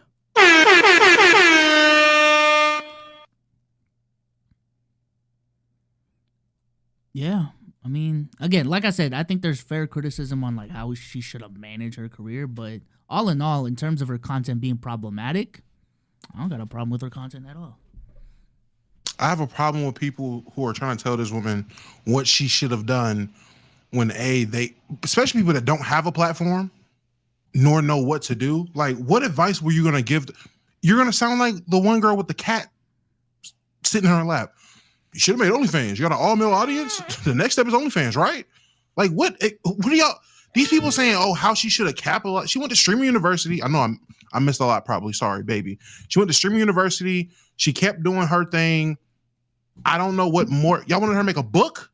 She had dropped the Cooking with Kya. Didn't she do that actually? Didn't she drop a cookbook? Like a little e-cookbook, I think. Something like that. Like, I don't know. In terms of how she's managed her career, it seems like she's done all the things that were necessary for her type of content. It just seems like she's not doing the stuff that everyone wants her to do, which is, oh, you twerked? You got to show areola. Like, that's a crazy leap. You got male attention from twerking. Now you got to show that booty hole. Crazy. No, yeah, I do think this opens an interesting conversation, but I want to hear from B-Souls. Why do you think that you said that there's criticisms about how she handled her career? What's the criticisms there? I think when it comes to like monetization, which is the whole talking point about if she's broke or not, like, again, the views are cool. I don't have a problem with her content, but when it comes to making money, I mean, there's things that she can do to make more money. Like, TikTok Shop is legit. Like, I ain't gonna lie, like, it is. There's probably some ways to cater her stuff to get more brand deals, shit like that. I know Streamer University was a big opportunity for her. I don't know if she ever truly dove into the streaming game for real. Maybe she could have been like an India Love type of streamer. Like, there's some ways for her to capitalize on her content. I'm just seeing a lot of views, and again, the views are great, but we all know this, like, depending on the content that you do, the views really don't translate to money though, for real. So and this is where I have, and not a full-on issue, because I get it. We can all criticize how everybody could be making more money online. You know, that's just what we do as podcasters. But this is the thing about Kya that I think is really interesting, and just like a lot of these people in general that exist online in social media spaces, et cetera, et cetera. They don't owe us nothing. They can bow out when they want to. And this idea that we are supposed to have a lot of them is actually pretty detrimental. And also the fact that if she doesn't say something, people are so inclined to just run with this narrative. She did have to come on the internet and clear this stuff up. Otherwise, this shit would have just continued to happen and continue to happen. And for what it's worth, that video is not everywhere. The video that I played of Kya doing a response, that video not everywhere. People aren't going to pick up that video and put it on their platforms and say, hey, this didn't happen, that didn't happen, that's a lie, this is a lie, X, Y, and Z, call out this page. Nobody's going to call out that page. Nobody's going to call out those pages that reposted the fake stuff for those tweets to get 1 million+ views. That's just not the case. And it's really weird that, I mean, she's going through a real life thing. I remember when I made one of the videos about it, this became on my radar. I mean, her sister died and she's taking care of her younger brother. Oh, remember we was talking about the little boy? Yeah. That was her. Oh, that yeah, was yeah, yeah. her. That was her little brother, or whatever the case may be. And we were talking about that whole situation. So, like, I just, why she has to do that? I think that that's just wrong. I think it's weird. I think that people should not have this expectation, but it is strange because Kai is going through the same thing as well. Not Kaya, but Kai. Because he's not streaming, because he's not active on social media for real, because he's not on the internet, people are saying, yo, he took donations from Israel. There's a thing called APAC Tracker on Twitter that tracks what politicians take donations from Israel. Somebody took out the politician's face, just used a little background template, and then put Kai Cenat's face. And so this whole weekend, I'm going through videos. I gotta find the videos. Whole weekend, I see videos. And see, this is what's wrong with AMP and Kai Cenat. You know, the problem with them. I knew it couldn't be too true. I knew they were always raccoons. I knew they were always this, that, and the third, because they took money from X, Y, and Z people. And then the only thing them people do, because that's their most viewed TikTok or whatever, the only thing them people do is then they do a follow-up comment to say, just realized it was fake. But everything I said, I stand on it. I still stand on it. Let me play Nizzy's video real quick about this same exact concept. That shit weird. That shit is so weird, bro. Yo! So if you haven't been paying attention, this image has been circulating on the internet where a random Twitter page with 4,000 photoshopped this image saying that Kai Cenat received $1 million from a pro-Israel lobby and you can go on Track APAC. Yeah, this picture is fake. If you go on Track APAC, the only people that they keep up with are politicians. Back during the presidential election, he got an offer to stream with Kamala Harris, and he literally denied it because he does not want any involvement in politics, bro. And we've Now, again, I'm telling you, I want to find one while we're doing this, but it's people, I'm serious, that are looking at this and are like, yo, these guys are raccoons. And the only reason why they can get it off is because he's not speaking. These people can't even have breaks from the internet. Is that not a weird? That should be a weird concept. That is a weird concept, but streaming is probably one of the more parasocial inducing forms of entertainment we've had in a long time. And the internet has done nothing but make it more and more and more normalized to be parasocial. So people who get in this kind of line of work know they're signing up for it. I think the problem is specifically short form being easier to monetize now than ever. That's probably why. Because if YouTube was still the meta, they wouldn't be doing this over long form YouTube videos. At least I would hope. Like, specifically Twitter, because people have this like allure now because, oh, you can make money off tweets, that it's easy.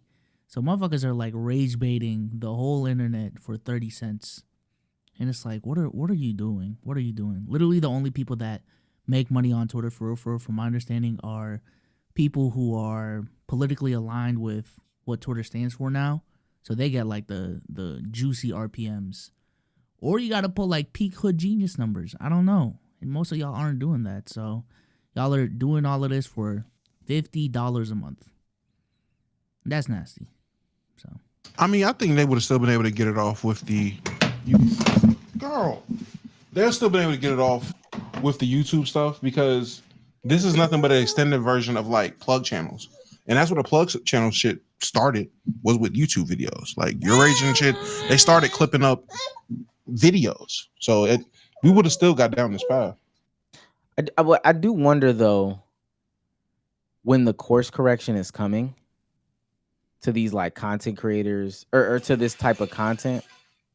I do wonder when it does come and get all this bad information off the internet, or people just get smarter. But I will say that I think the only people that go out of their way to believe any of this stuff is people that like legitimately already, and I mean already, have some sort of issue with said creator. Like the only reason why you would even believe like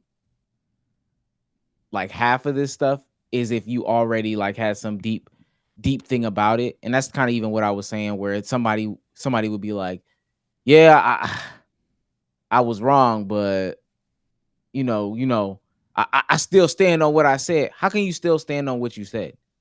How is that even possible to still stand on what you said after you just got proven wrong? This is one of them. Let me play this video. Why is it doing that?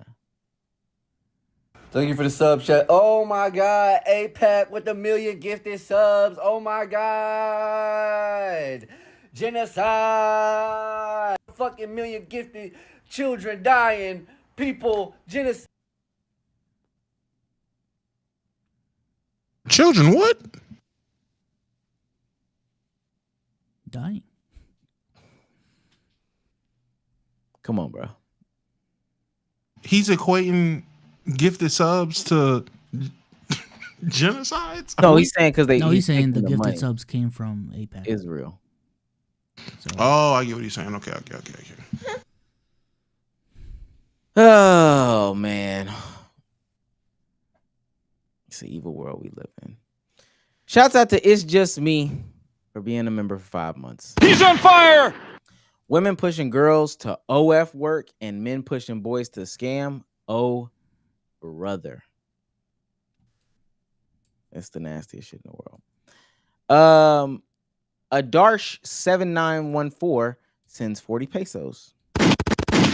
Says SGA putting up 32, 5, and 7 in only 3 quarters is insane.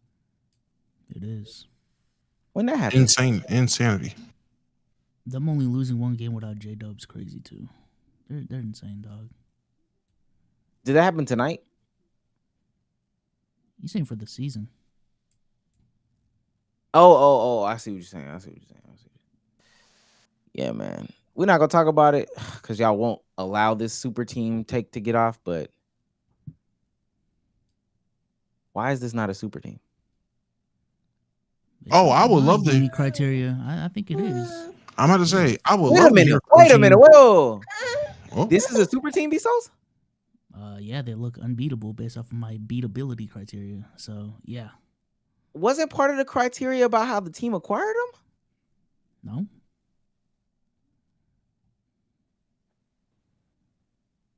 And you know what? Omar? I was prepared for this Mandela effect. I was prepared for this because now so many people's criteria for super team magically never included drafting their players being a reason why they're not a super team. Not even saying Usos specifically. But it's now going to be crazy because of the Thunder being dominant and the way they have so many picks in the next 3-5 years. Now people's criteria for a super team are going to include homegrown teams. So now the Warriors will magically have had all kinds of super teams based off this new logic. This is disgusting. Look at his straight face. He's not even looking at us. I know what I said. You made that up. What the fuck?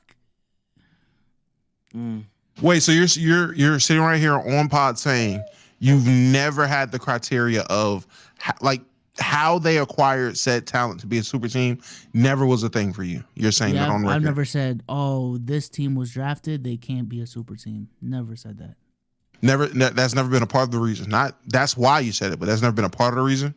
No, I don't think so. If I'm wrong, I'm wrong. I mean, show me the footage. I'll come on here and say I'm wrong again, but I don't think so. And you see how hyperbolic everybody, like people are being in the chat now. So every team that's won is a super team by y'all logic. You don't even know what the logic is. You don't even know what the logic is.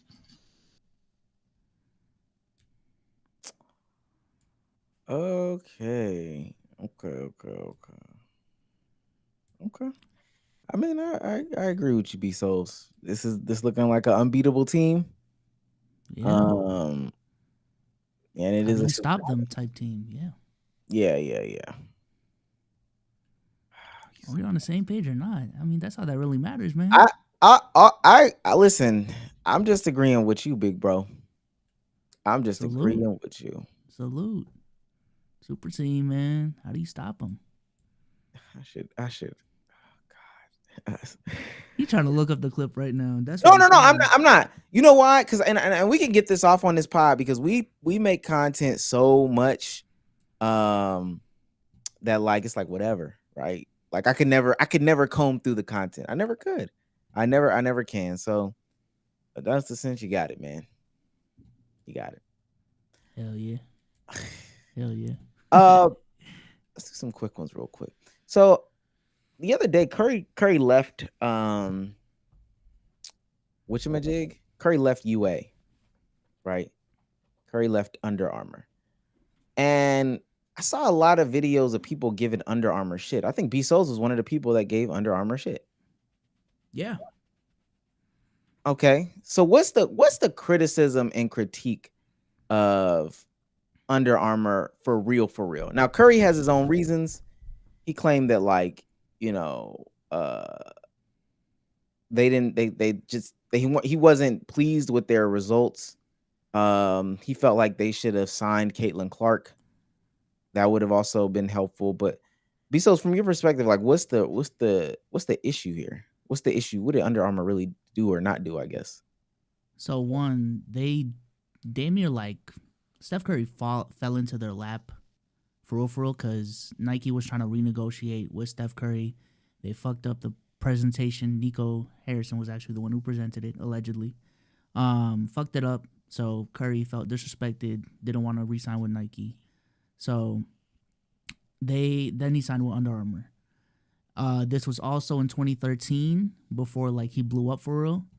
And just from my perspective, Under Armour damn near lucked into one of the 5 most marketable superstars in history, in NBA history, arguably of all time. I don't know, but given that they have that dude, really did nothing significant with him.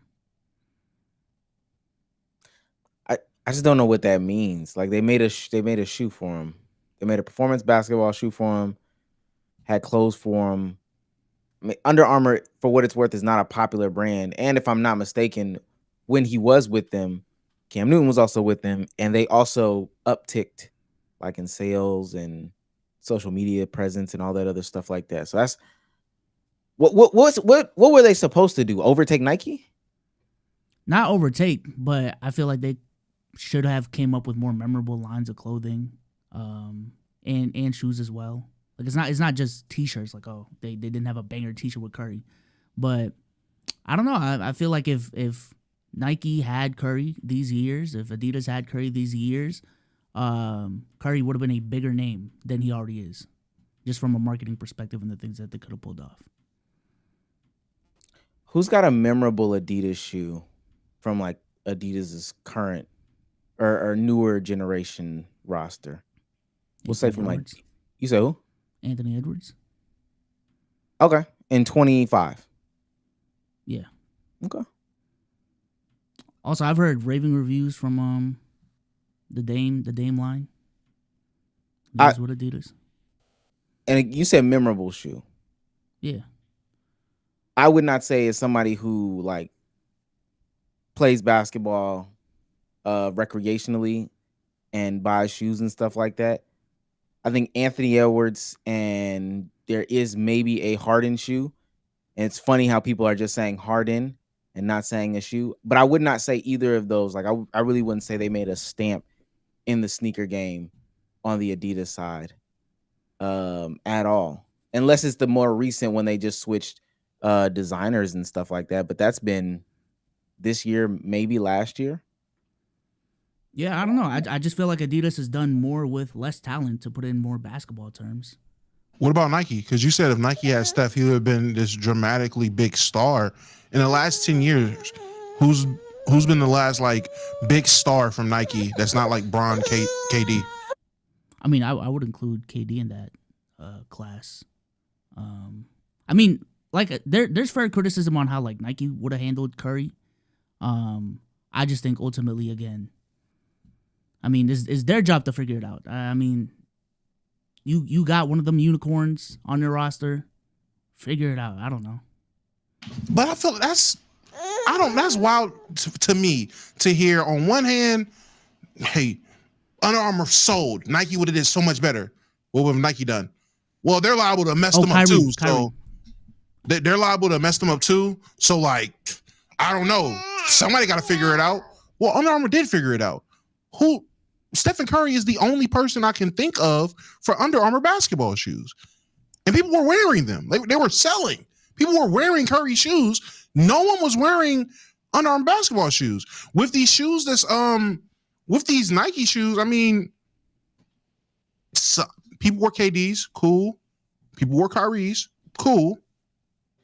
Do you think Curry would have fell in between them, after them? You think Curry would have had better shoes than KD and Kyrie? I mean, it's all hypothetical at this point, but I would assume so.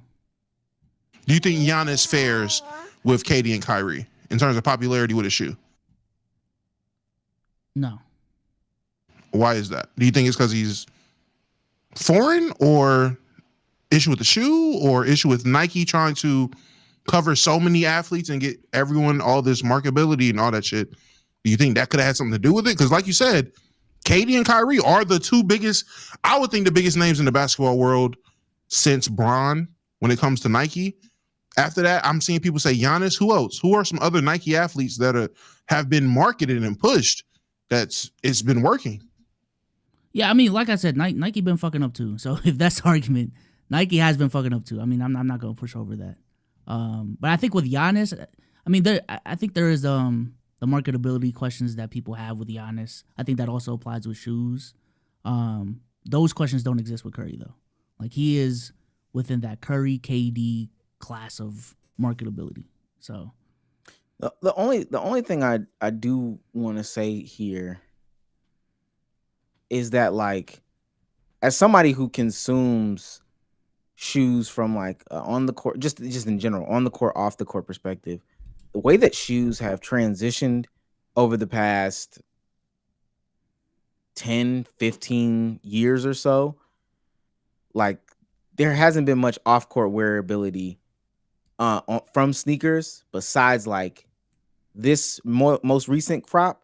And then maybe if you see people that were forcing like some like KD 4s, and I don't want to say forcing, but they were wearing KD 4s and stuff like that. But there was a large gap because KD's at like 17, 18 now of just sneakers that weren't wearable outside, right? So this concept that these other brands would have did, they would have made performance shoes for him. We've seen how these other people have done it. Not saying he would have fell in line like way behind Bron, but he definitely would have fell in line with LeBron, like these other people are doing.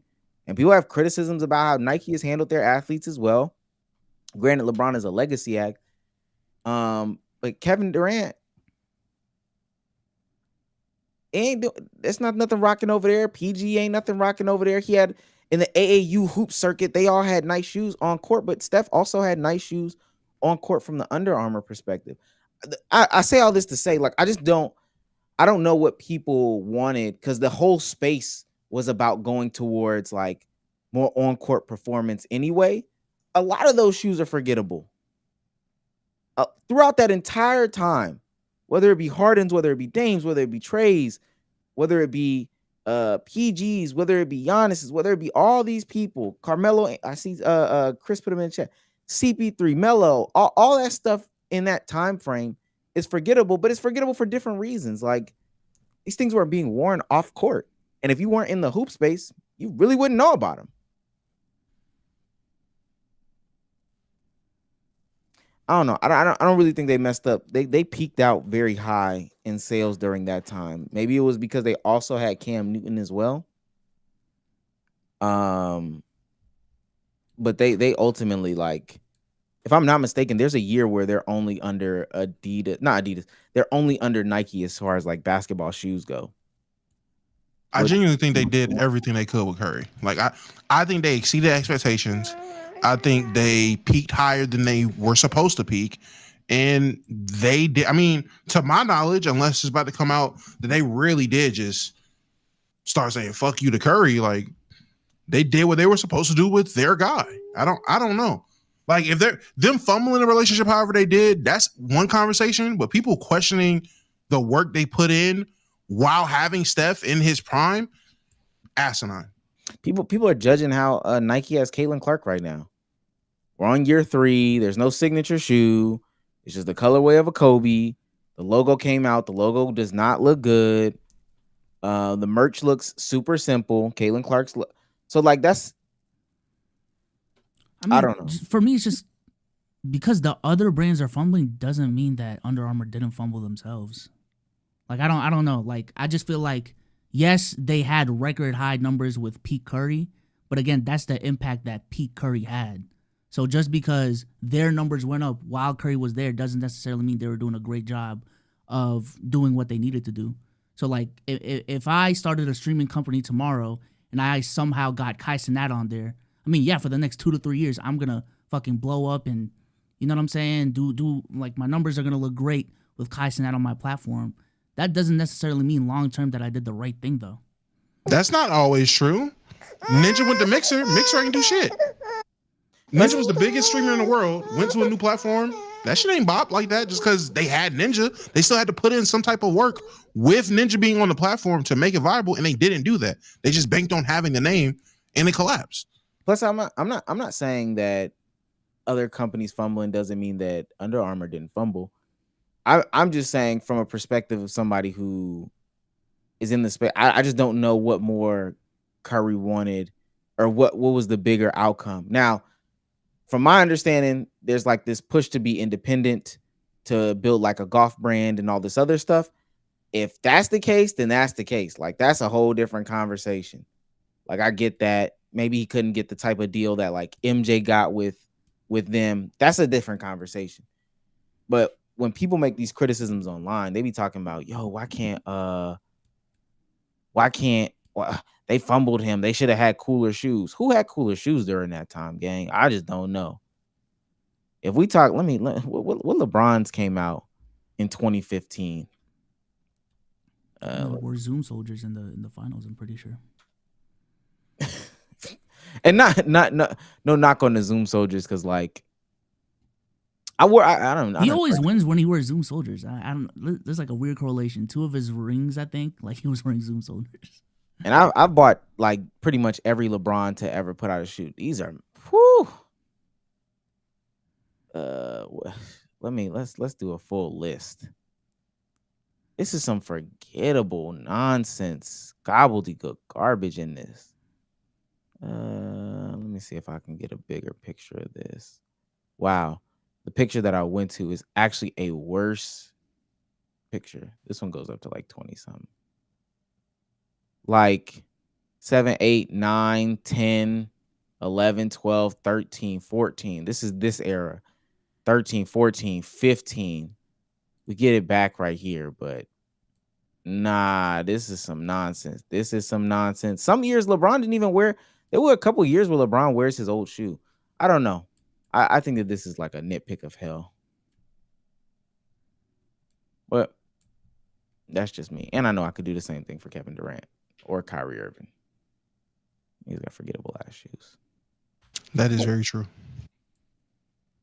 Okay, these shoes look so ugly, gang. I ain't even gonna lie to you. Oh God. Let's continue down the list.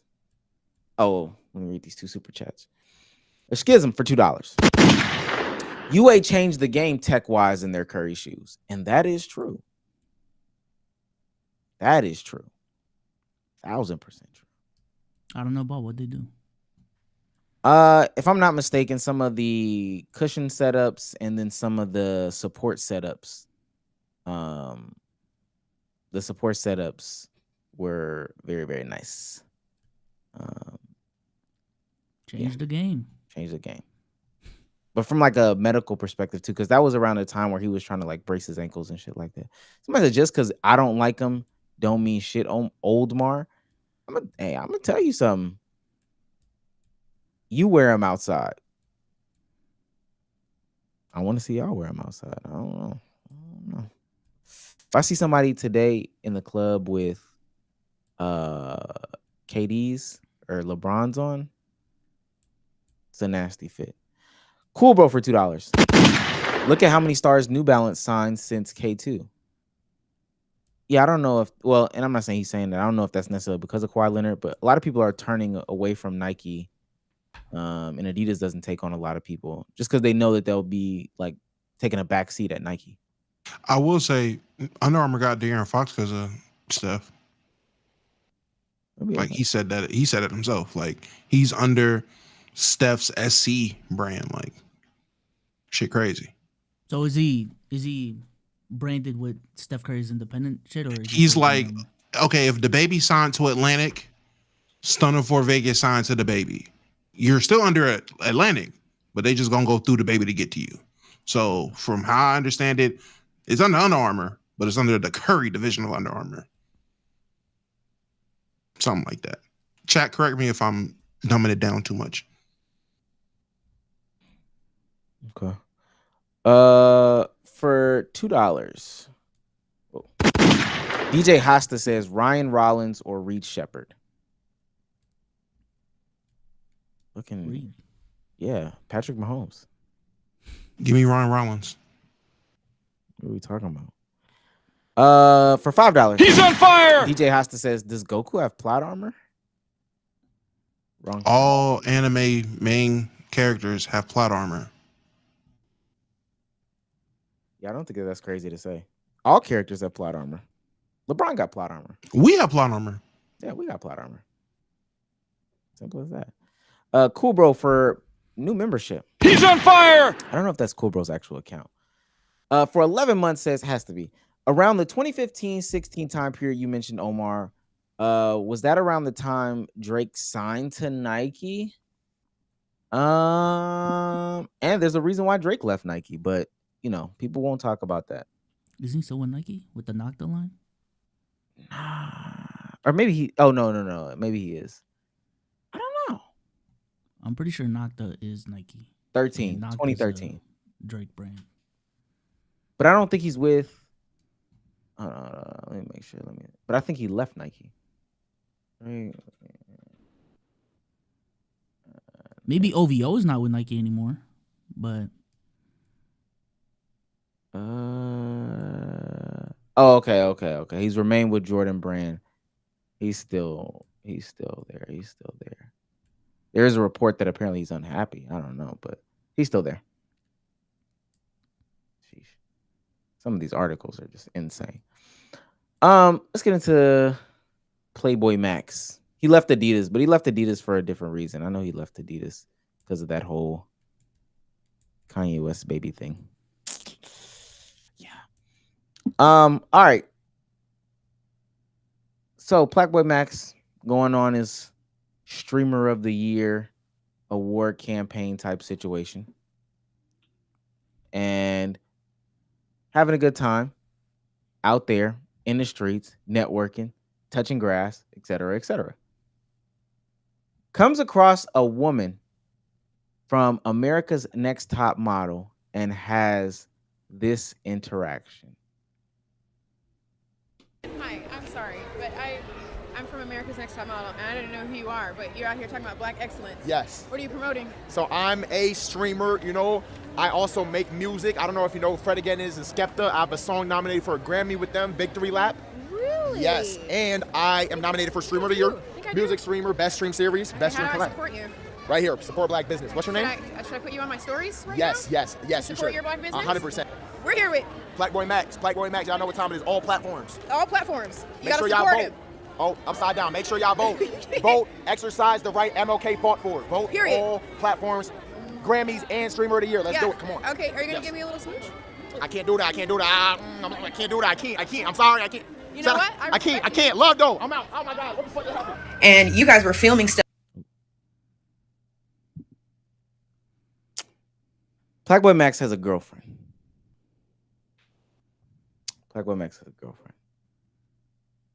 Also, I ain't trying to kiss you. I don't know you. What? Yeah. On one hand, I was about to say, yeah, he could have just been like, nah, I got a girl. I'm cool, and kept it pushing. He had to be a little weirdo about it. But on the other hand, he can't just say no. He doesn't have to, even if he didn't have a girlfriend, if he didn't want to kiss your sweaty ass, he didn't have to kiss you.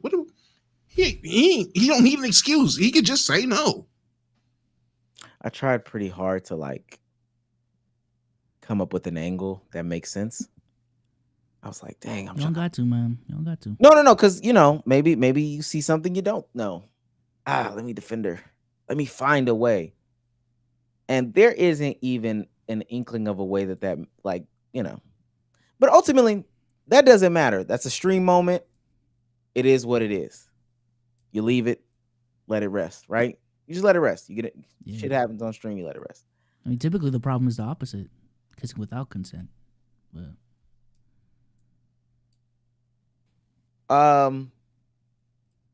So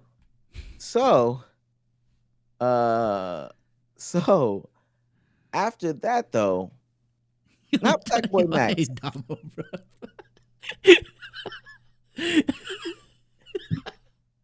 What am I? All right, what is that now? Black Boy Max didn't say anything. The 40-year-old Kenya Hill is the one who drags it. Stuff obnoxiously with every single person who recognized him. I don't even know this guy. I literally am running an empire right now and have no clue who I don't have X and don't even have the time to log in and sign up. So I walked up to you after his little outburst. He probably don't even date black women. But I said to you guys very clearly, please don't use that footage. And I don't know what collegiate level you guys are at, if you guys went to college or whatever. But I asked you not to use that footage. Not only did you use the footage, but out of everybody there, you talked to a lot of people. We heard you a mile away. That was the only footage that you used. And I verbally told you not to use it. I have so many things going on right now that I don't have time to take you to court, but I dare you. I dare you to try me, because now you are taking up my time. This 3 minutes that it's taken to post this, I could have been making money. So you're... I knew she was 40 after that. Don't use this footage. I'm live streaming. She didn't know who Max was, and Max didn't know who she was. When Max said to her, yeah, I live stream, she didn't know what he was talking about. Because there's no way that you heard him say that and you walk away with, don't use that footage. That's the only small bail I could throw it. This is a genuine question. What is the law when it comes to recording people in public? There is no law. If you're in public, if you're in a public space, you can be recorded. And I ain't gonna lie, listen, I'm no lawyer, but I feel like you have a terrible case trying to sue if they can show you actively walking up to him on camera, see he's on camera, willingly put yourself on his camera, and then whip out your camera to then be on said camera with him. I don't. Yeah, she walked up talking about, hey, what y'all got going over here? Like, you see the camera, you get on the camera, you look at the camera, and then you also pull out your camera. There is no laws for that. So he was 100% in the right to film how he was filming. They were in public. I was gonna say, I think that the concept that she's saying though is, like once she tells you not to, that's what she's thinking or getting at. And I'm not gonna act like I'm a legal expert. Somebody, if she says no to it, supposedly then that's where the legality comes in. No, that's not how that works. Well, it depends on the state. State by state. It maybe a state would have a law about that, but under common law or whatever the fuck it is, no. Just because you say you don't want to be filmed, that comes up to morality. That I can morally be like, okay, I won't film you. Legally, as long as you're still in public and I'm not following you around, there is no. You can't use that. That's not how that works. You have to be in a private establishment, or I have to be like being a creepo with it. Like, I gotta be following you. You actively saying you don't want to be on camera, and you're going out of your way to put me on your camera. That's the only way I could see it being a legal issue. Other than that, they're gonna look at her and throw that shit out. All right. Well, I just looked it up on Google. This is AI overview, so maybe take it with a grain of salt. I'm gonna leave it up to y'all. In California, it is illegal to record a confidential conversation without the consent of all parties involved. This is known as two-party consent state. Recording a conversation without consent is a crime. But this is a conversation, though. Yeah, and I think the thing is about it's about rescinding consent. That's the conversation. If she would consent. Now, mind you, whether or not I mean, she's 40, right? Like that doesn't matter. But this is a little better. Let me just read it real quick. Oh, go ahead. In California, you can generally record people in public places because there is no reasonable expectation of privacy in these areas, such as streets, parks, or busy restaurants. However, California is a two-party consent state, so secretly recording private conversations, even in some public areas, is illegal and violates Penal Code 632, unless all parties consent. Pull up like rescinding consent, I guess. I don't know, just taking away consent. Ooh, clutch. Chill. That just looks like it gave you the same thing. I ain't even gonna lie to you. Okay, well, you know, ultimately, she's 40. Lord have mercy. I don't even know. You know, she just doesn't know. We don't know what's going on. We don't know what's going on. But she doubles down. New fame, his Instagram. I don't even know who gave him the idea. Do you know the connotation behind the word plaque? And I don't know if this is maybe a different kind of plaque that you're talking about. Maybe it's a different one. But the first thing I thought of, because I don't think he has any real plaques, was plaque on your teeth. Okay, you maybe want to see. And this is she don't know ball. She don't know ball. But this is also her trying to, and I'm gonna play the rest of it. She's trying to get it off because he came to you and said, "Yeah, I just want a Grammy, or I got nominated for a Grammy." Do they nominate plaqueless people for Grammys? She trying to little bro him, but I swear if she's the type of person that like if she got how big Plaque Boy Max it was/is, she wouldn't be talking this way. She wouldn't. She just doesn't know how big Max. She probably would. I don't think she would care because she's just on a. Sometimes it surprises me on how far apart we are on like the different sides of the internet. You don't run into them. Somebody say Evil Connie. That is so crazy. You just don't run into them quite often. I believe she exists on like a totally separate side of the internet. Let me see. Yeah, the washed up American model side, nigga. That's the side of the internet she's on. Oh, the older side of the internet. She doesn't understand how big of a streamer he is. Her friend group does. All they got to say is, "Oh, he's cool with Casanat," and all her friends know because they were watching Mafia-thon.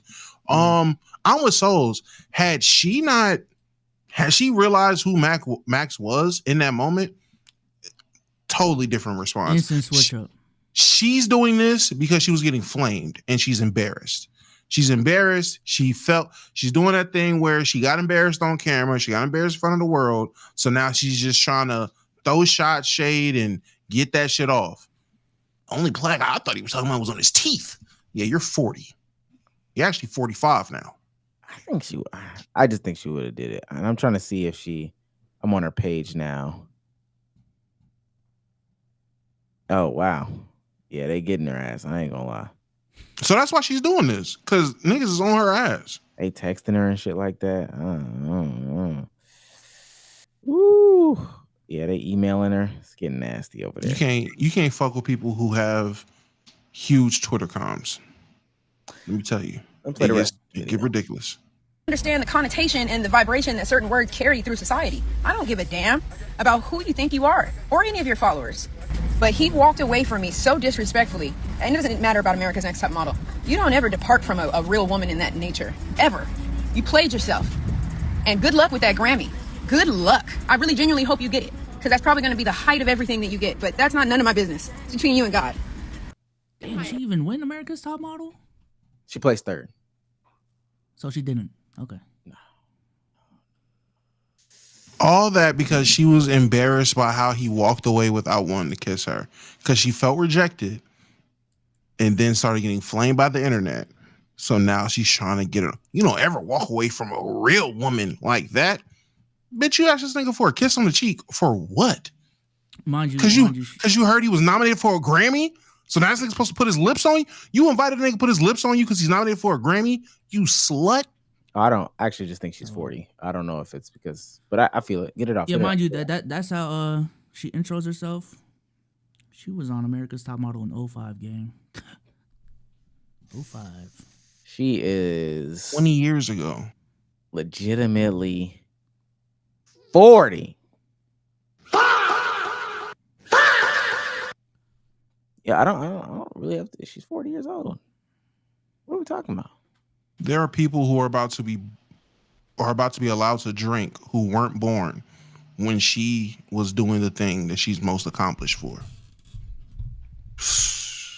Talking about Max gonna peak. All right, bro. Mm. You looking 05 and 2025, I'm about to say, bro. Come on, bro. Talk Come about on, peaks. Yeah. And maybe if she was like 38, we would give her some grace, but 40? Come on now. I will say this. No, let me not say that. That's actually crazy. She's a mother. She's somebody's mother. Let me go over here. I think we did. That's who told her who Max was. Her child. You be for who? Mom, who did you put on your story? 5-star? Oh my God. Not my mom. At least she didn't say Playboy Max. I be getting sick of people saying Playboy Max. I ain't gonna lie. That Playboy Max should be killing me. Plaque? Do you know what plaque is? I know he wasn't talking about any other relevant plaques, so it must have been the plaque on his teeth.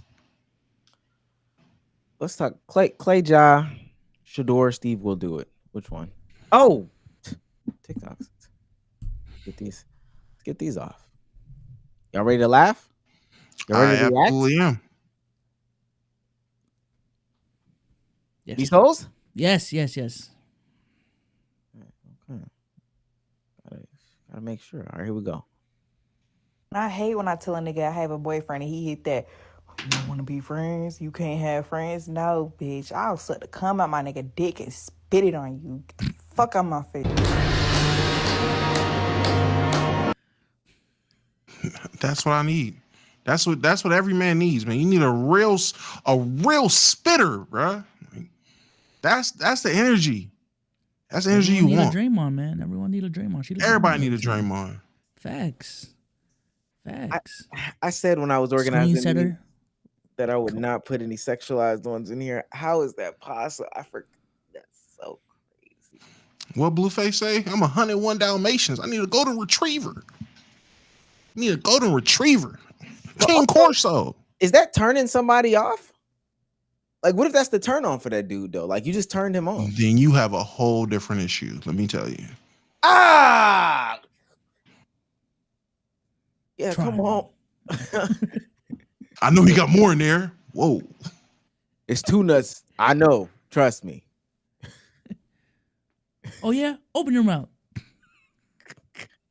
Oh, we spin? Oh, my turn. Like, oh, no. Oh, no. I'll spit it back. All right. Hey. Freaking stick here. It's my turn. Oh, my God.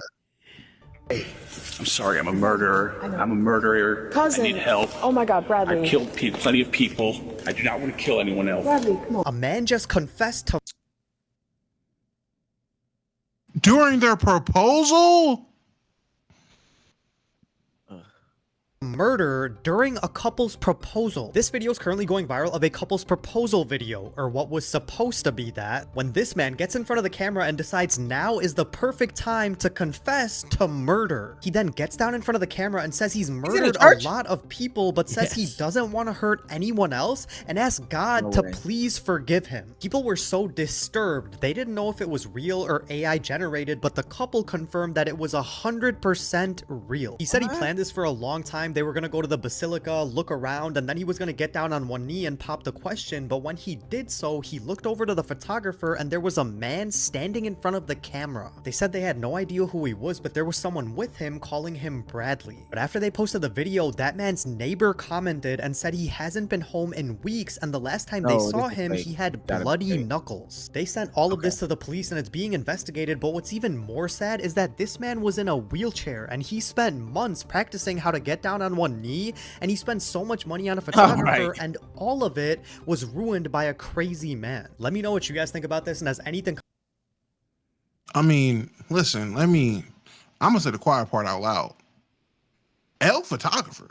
What? Yeah, you seen him walking. Yeah, I'm gonna say, I thought that, I thought they just had like a tripod, they set it up, they walked up. You had a whole photographer just standing there, watch this man walk in the shot, get face into it. I'm a murderer. I murder people. I don't want to murder. And just sat there and didn't move. Yeah, bro. L photographer. Crazy as 2 truths and a lie, though. It's a crazy 2 truths and a lie about me. I proposed. I got out of my wheelchair. I practiced getting out of my wheelchair to propose, and somebody comes into the camera and says, "I end people's lives." Yeah, I rock with that. I rock with that. Such a bad photographer who's taking video. Lame ass. Oh my god. Doing his job. With a bullshit angle, no zoom, nothing. Just oh my goodness. Technically, I'm taking 30 pictures a second. Coming from the low side of it. It ain't had no lighting was bad. That angle was at That angle was an iPhone fucking standing up on the damn book ass angle. Canon shooter, by the way. Everything about that was ass. Nikon. And since 2025, the year we holding our favorite YouTubers accountable, AMP in RDC, front and fucking center. First, I'm gonna start with Okay, we gotta,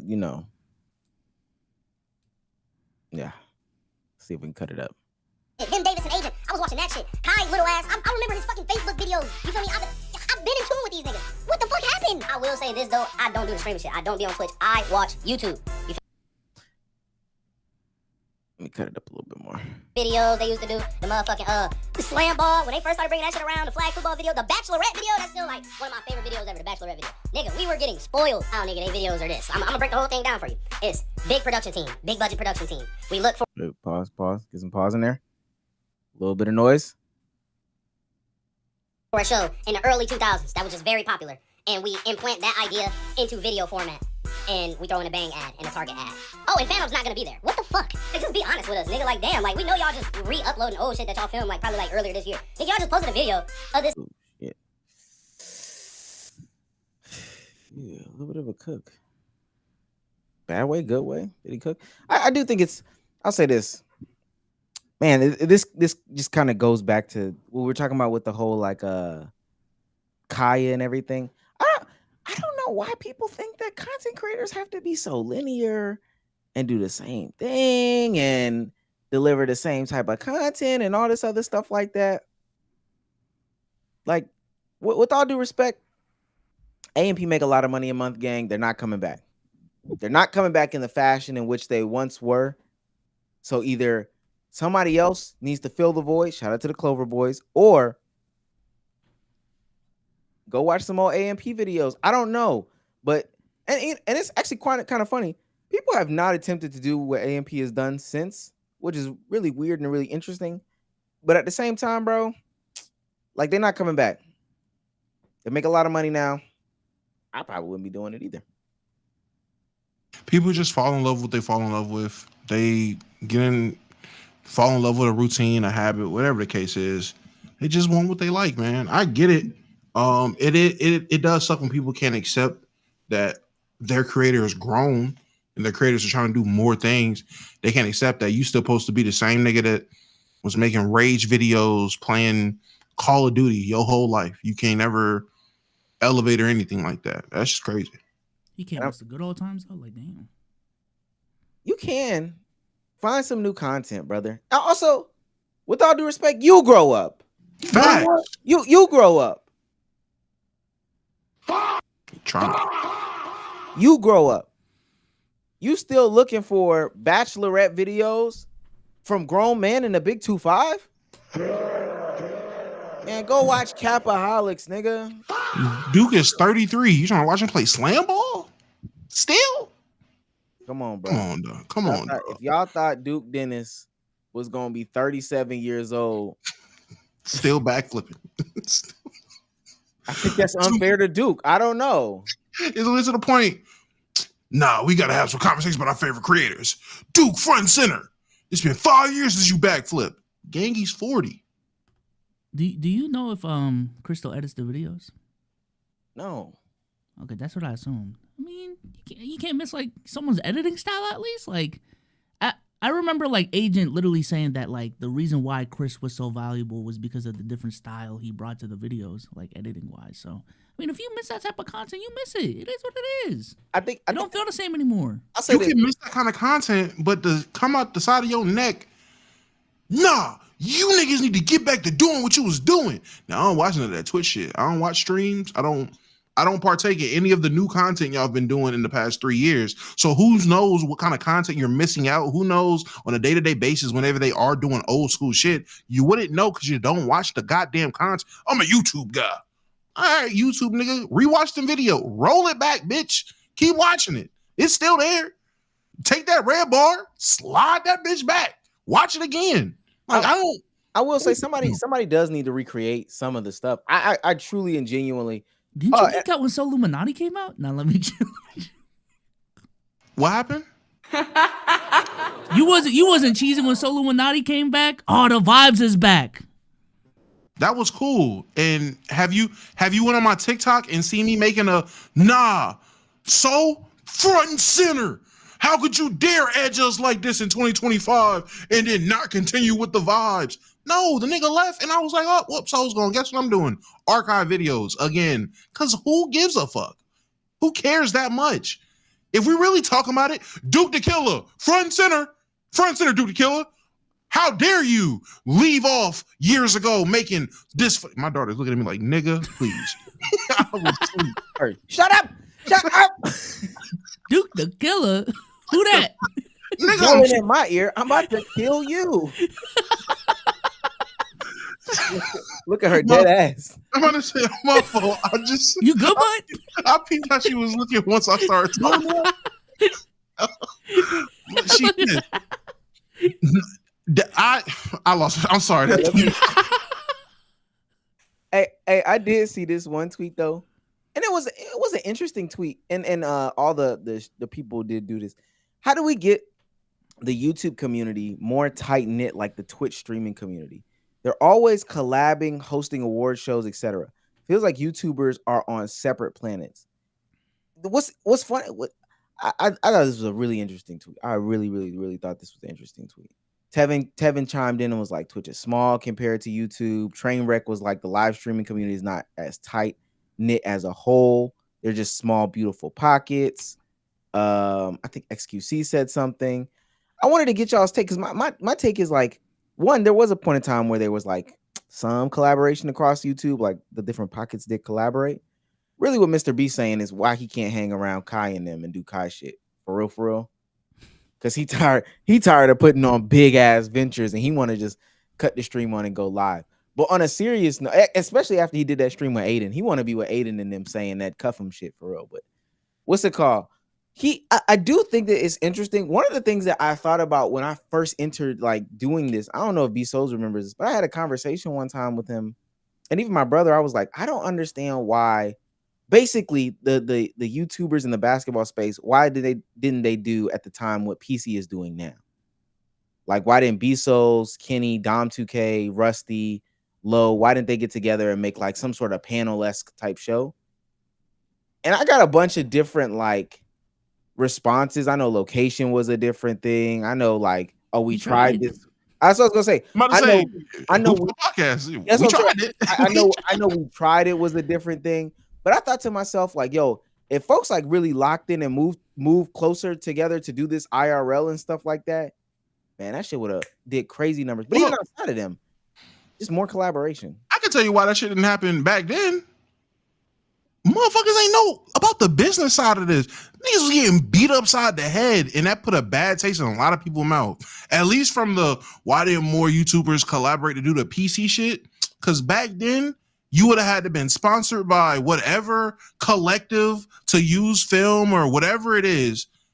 And motherfuckers was trying to get in your pockets. And next thing you know, you owed $45,000 in 3 months. And you wonder where his money went. And then the company go under.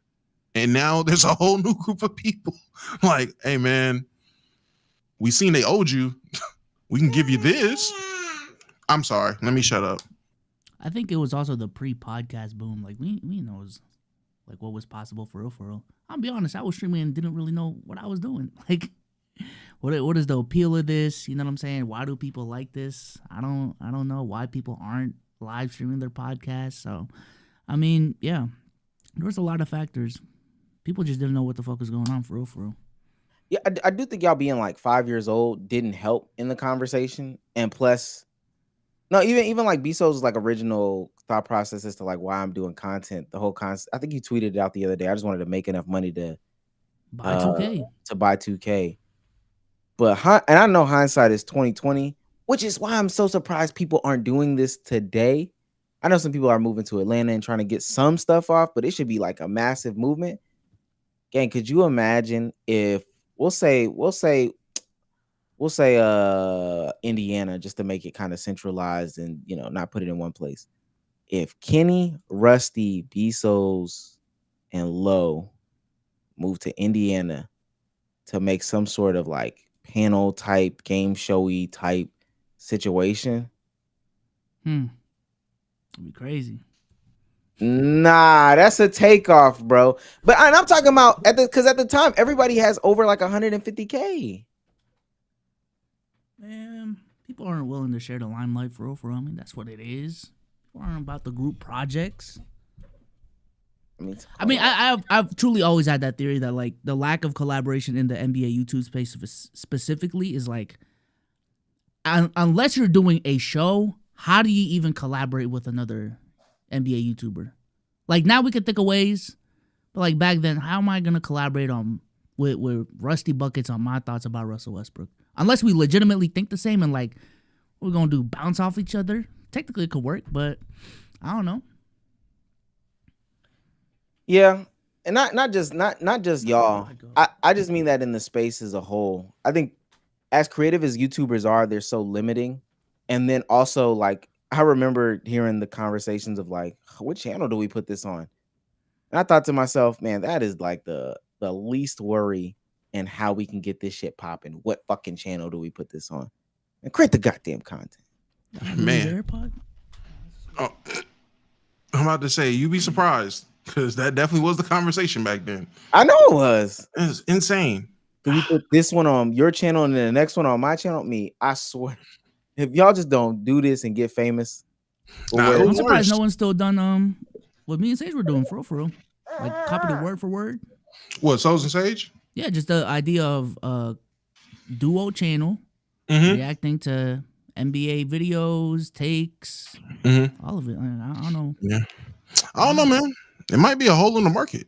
You should bring it back. You should bring it back. It's a hole in the market. Why not find some other hungry NBA-centric content creator to fill the void? You know? Why not? Real Talk not doing nothing. Real Talk not doing nothing. Eli Free, KB, Gifted? What? Got all the information. Pin? Hardworking? Y'all should do that. Who should do that? You and Pin. Nah, I write with pencils.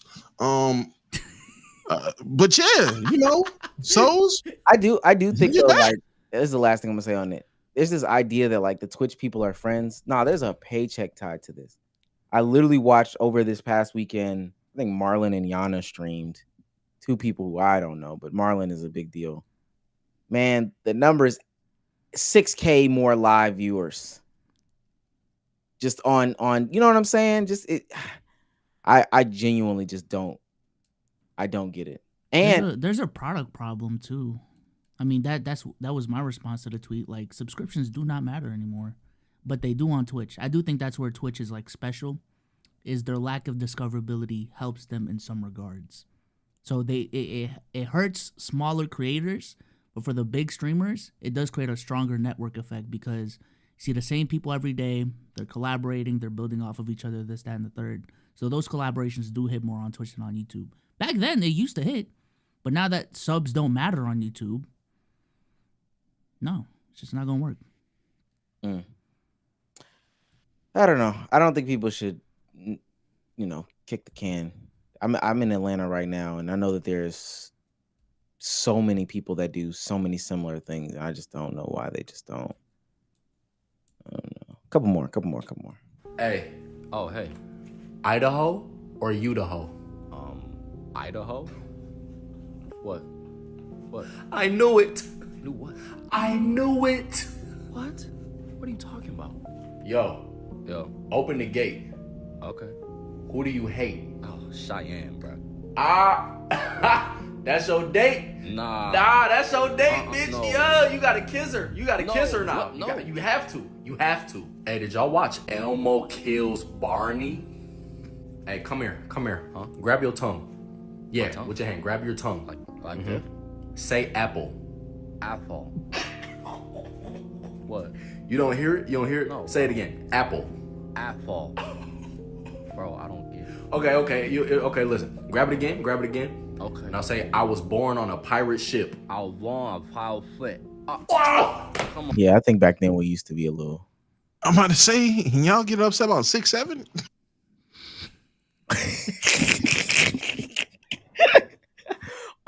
All of this is infinitely worse than. Wait, what? Boy, do you know what it was like walking into class? Hey. Spell I cup. What? Spell I cup. I-C-U-P. You freak. Nigga, y'all worry about 6'7"? Stop, man. Like, I don't know. It's so weird seeing people my age. It's one thing older people get mad about it.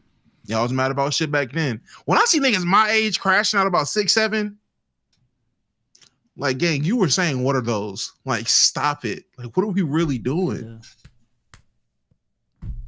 What was that? Y'all even okay. Maybe I'm a little too young now. Wait, no, I was gonna ask that. What was y'all's go-to like elementary school brain rot thing? Mine was definitely this. I'm about to say it's either this or one of the hand signs or just saying neck. Neck! And nigga smacking nigga on the neck. That was the dumbest. That right there, dumbest shit ever. You just in class, neck. Crazy numbers.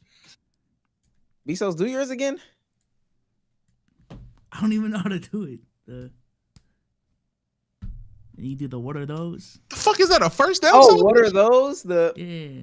What are those? Oh yeah, you are younger than us. You are young. You are younger, buddy. You are younger. What are those hand signs? Oh, or dunking on maybe the boy, yeah. Boy, if you don't type shit. Dunking on people was. I'm about to say dunking on people on the lockers. I promise you, Bezos is. Stacking, throwing up gang signs. That was also one of them. That was a thing we did for no reason. Clipping people. What? It shows you the minute. Hey, clipping people. You ain't never just walk up, clap, and like click, like kick their feet out from under while they walk in front of you. Was nut tapping a trend at y'all schools? Maybe it was. It was no nut tap, nut check, real quick. Meat check was a check Yaga. Yeah, dangerous. I ain't doing y'all because I was scared of the women's.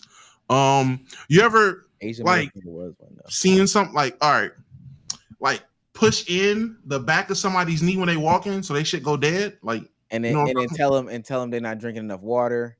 Step on the back of the shoe so it becomes like a little. Walking in public, you and your man's walking after school.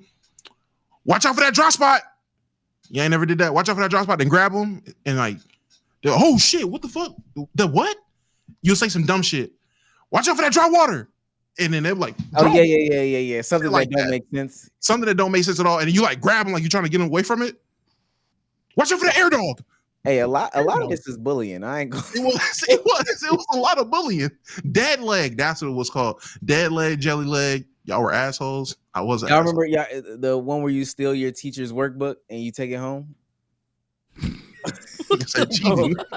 Oh no. Okay. Okay. All right. There was one really big when I was in middle school. You take a nigga's manga book and throw it in the trash can and say "fuck anime" and then keep pushing. Yeah, you never did. Yeah, that wasn't big in y'all school. I did steal my tea. Okay, never mind. Last few. Freaky nigga, he keep trying to eat my boy pussy. hungry nigga. He just wanna eat the queen cookie. He gon' pay and play. It's not far.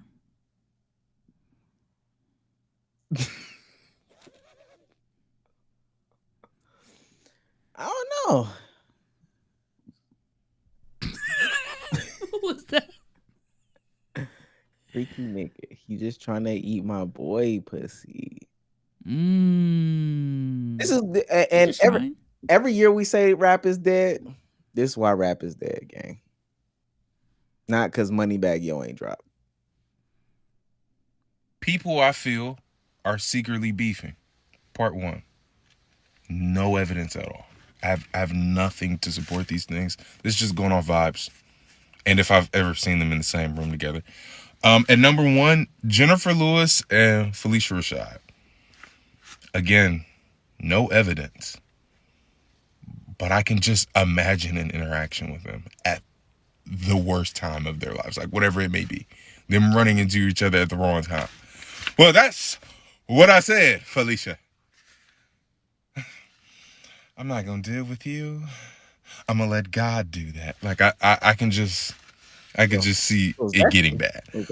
At number 2, Eddie Murphy and Will Smith. Pause it. Even though this is hilarious, that last one, he really banking on people like have watched their movies. Like he was that impersonation. He was banking niggas watch like 5 Tyler Perry movies.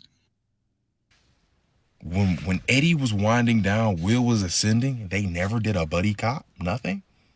Ew. If you can tell, all these pictures that I picked are spliced. I've never seen them in the same room. You know? That's fact. That is true. That's true. And last but not least, because I'm gonna do a part 2. This was more of the older edition. Celine Dion and Whitney Houston. Don't know why again. No. Okay. All right. She's dead, pal. I will say this from my POV. There is one person in Hollywood who has more beef with anybody than anybody. I genuinely feel like nobody likes Ryan Reynolds in Hollywood. I think that's actually a fact. Ryan Reynolds and Blake Lively? Is that them too? Yeah, that's them too.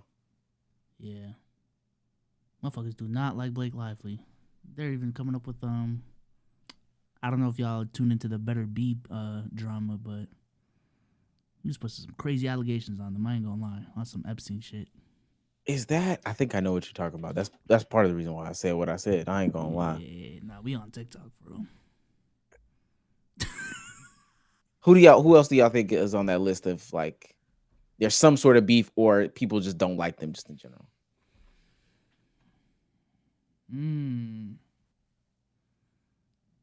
That you can't explain? Yeah.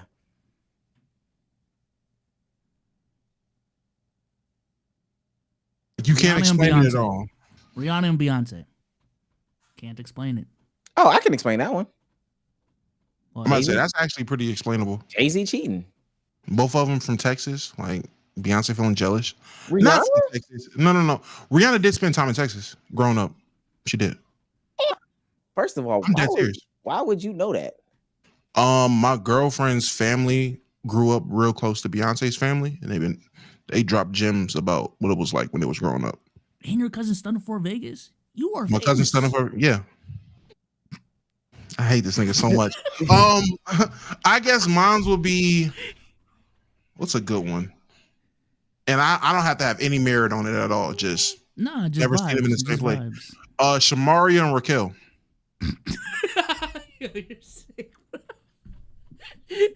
Never see them in the same room. Never in the space. Never on playback. Shamaria always in Real Talk's playback rooms, but when Raquel's there, Shamaria's not there. I can't even scroll on TikTok and see a video of both of them like back to back ever. That may be a funner comparison in our community. Who got beef that we think got beef with no explanation? Shamaria Raquel. I really thought she was going to say Joy. Joy is actually the one. We haven't seen Joy. Shout out to Joy in a minute. Well, no, we know Joy and we know the beef with Joy and Raquel. That's real. Well, it was real. Who got beef in our community? Oof. Damn near everybody. I didn't know until recently. Damn near everybody in Mars. People hate Mars, bro. I'm telling you. Yeah. Absolutely can't stand. After that KB tweet, they was getting it off on him. I started seeing people come out the wazoo and see, this is what I'm talking about with you, Mars. I didn't even know you had that much static for that nigga. That crap. Yeah, I gotta stay away from them basketball talkers because I did not know it gets that bad. Oh, Mustard and Wordu. Never in the same place, never at the same time. Literally the same nigga.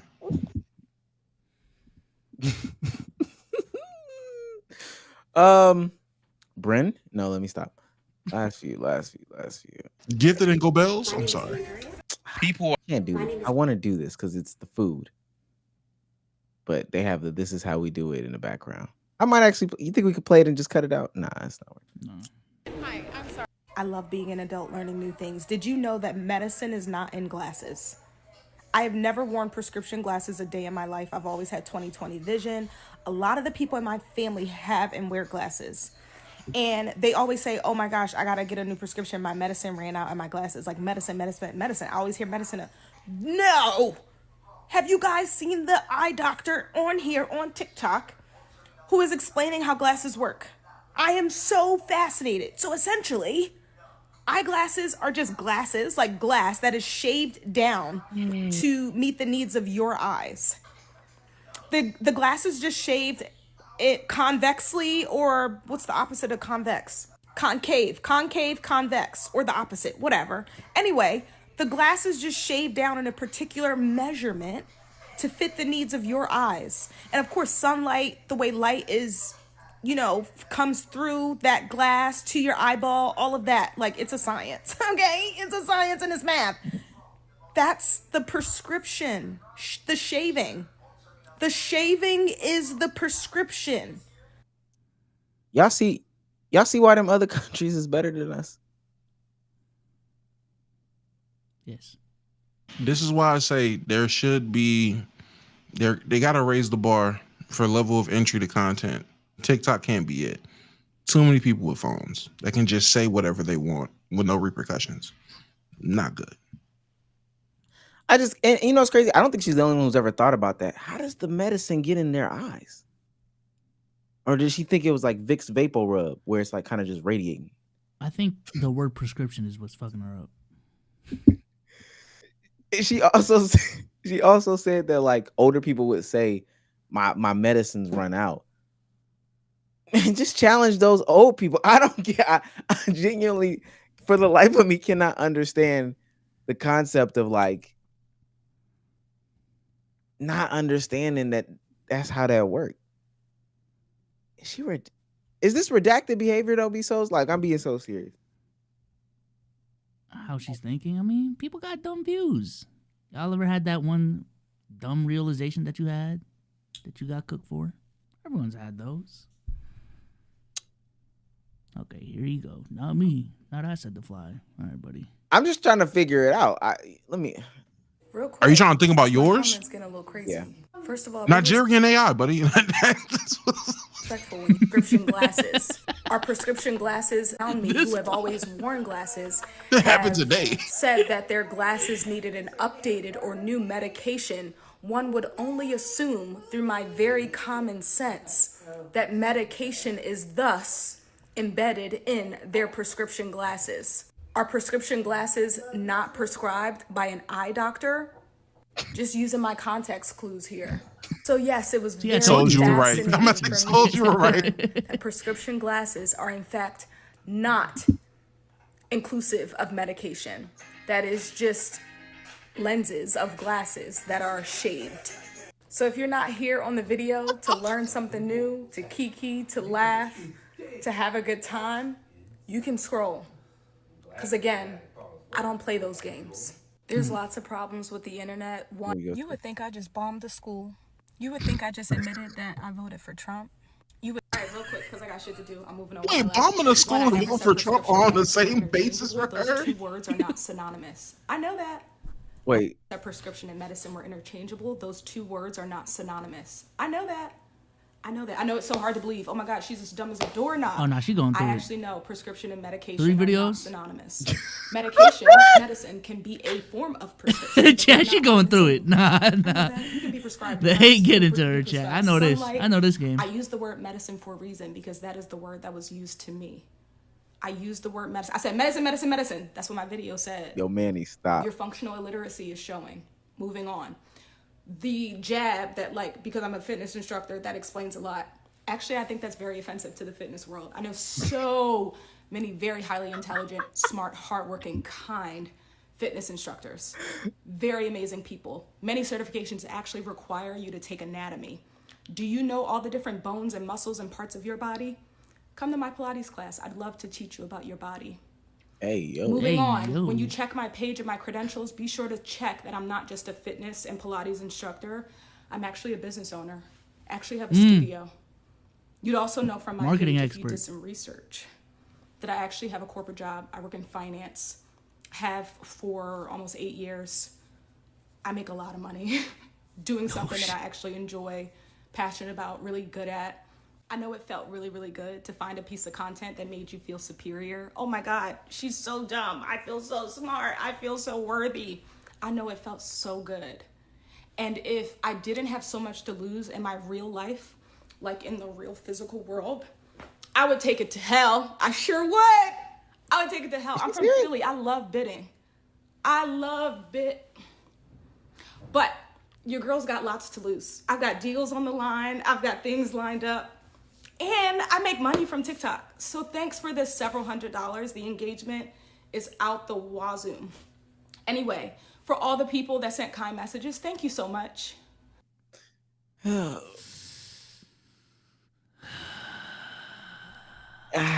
She fitness heard. instructors. She heard, Chad. She heard. The kind messages were fitness instructors.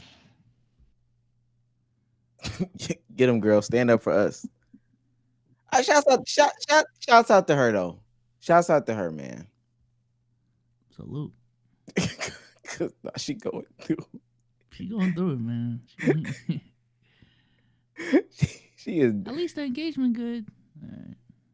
Right. Right.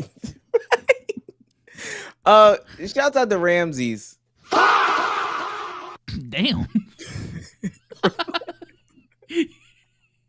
Super effective. Oh my God. Oh shit. Shouts out to Ramses for $5. Says that one dude who's donating in Damo streams versus everyone else. We got beef. If you know, you know.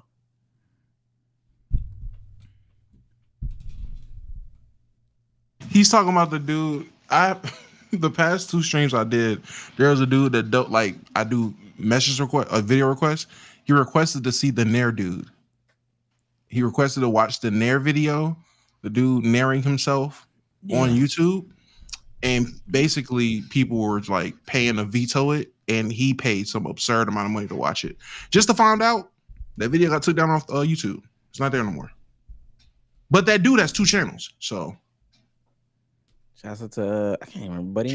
Kevin Leonardo or something like that. You know his name, bro? I've had to look up his channel so many fucking times with this nigga in my chat that requests his videos. Yes, I know his name.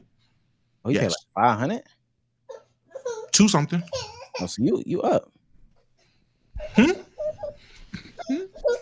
all of a sudden he can't hear. All right. I'm asking who up? She up? Yeah, she up. I'm trying to put her to sleep. Shouts out to Awoken Fox for $2. Yeah, I watch old comp videos. Y'all don't make new ones. We didn't make it. Well, no. We did have like LKIB official ones. We did for the month. We did for a time. We'll get Mark on it. We won't. Become a member. How about that? Yeah, they might be on there. We'll watch the Nair video. I know one nigga gonna become a member. Cool bro says for $1.99. He's on fire. Why is Mr. Beast trying to copy B Souls? Mr. Beast trying to copy you. I guess. On the method. Stand on your nuts, man. So many of these people want to just be edgy content creators again, boy. I know Mr. Beast is fiending to get on Kick. Mr. Beast, hey, watching Mr. Beast do that stream with Aiden, I'm like, oh, he missed saying the N-word. Oh my God, he misses it so much. He misses being edgy. Oh, Jimmy misses it. He's sitting there. So why can't Twitch streamers collaborate like YouTube streamers? I just don't get. He's tired, seen, man. I know he tired. he Anna Ross get two No, monkey he jokes is. off of him and said, I miss this. I miss that stale face. I just made 100. Come on, bro. I know you're tired. You looking at Kai and them. This is all y'all do. So y'all didn't spend $100,000 making this? And right, they said this is produced. This is the production. So y'all don't look at like analytics at all, huh? Oh, okay. Mr. Beast would make like a good. I mean, he could at least do the production. He could have highly produced streams. He'd be like a Ludwig streamer. I feel like. Yeah, trying to do the streamer games or whatever. But Damo, you are factually correct. There's so many great streamers out there. Aiden Ross, Cuffum, Jack Doherty, just so many good guys. Even up and coming guys. Convy. Snaggy Mo. Like Easer. Like there's so many good guys out there. All right, bro. I get it. And if you want to really talk about like the upper echelons, we got guys like Trainwreck. Bro, just go on Kick. just go on Kick, bro. Jesus Christ. We even got the mainstream breaking in the door. Shout out Rampage Jackson. You love Kick. you love Kick, bro. Mr. Beast can make. Never mind. Shouts out to Kylan for becoming a member. He's on fire. And then shouts out to Cool Bro for $2 for a message that was redacted. Ladies and gentlemen, he's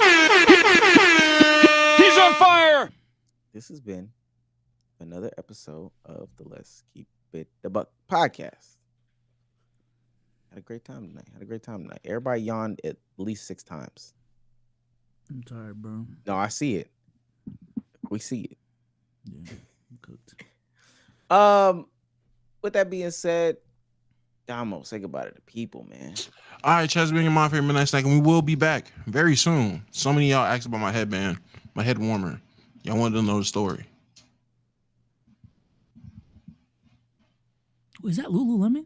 Am I tripping? It's True Religion. I had to say, do you not see that? You know how much this was, Lee? You say Lululemon? Do you know how much this cost me? They donated 500 in your stream.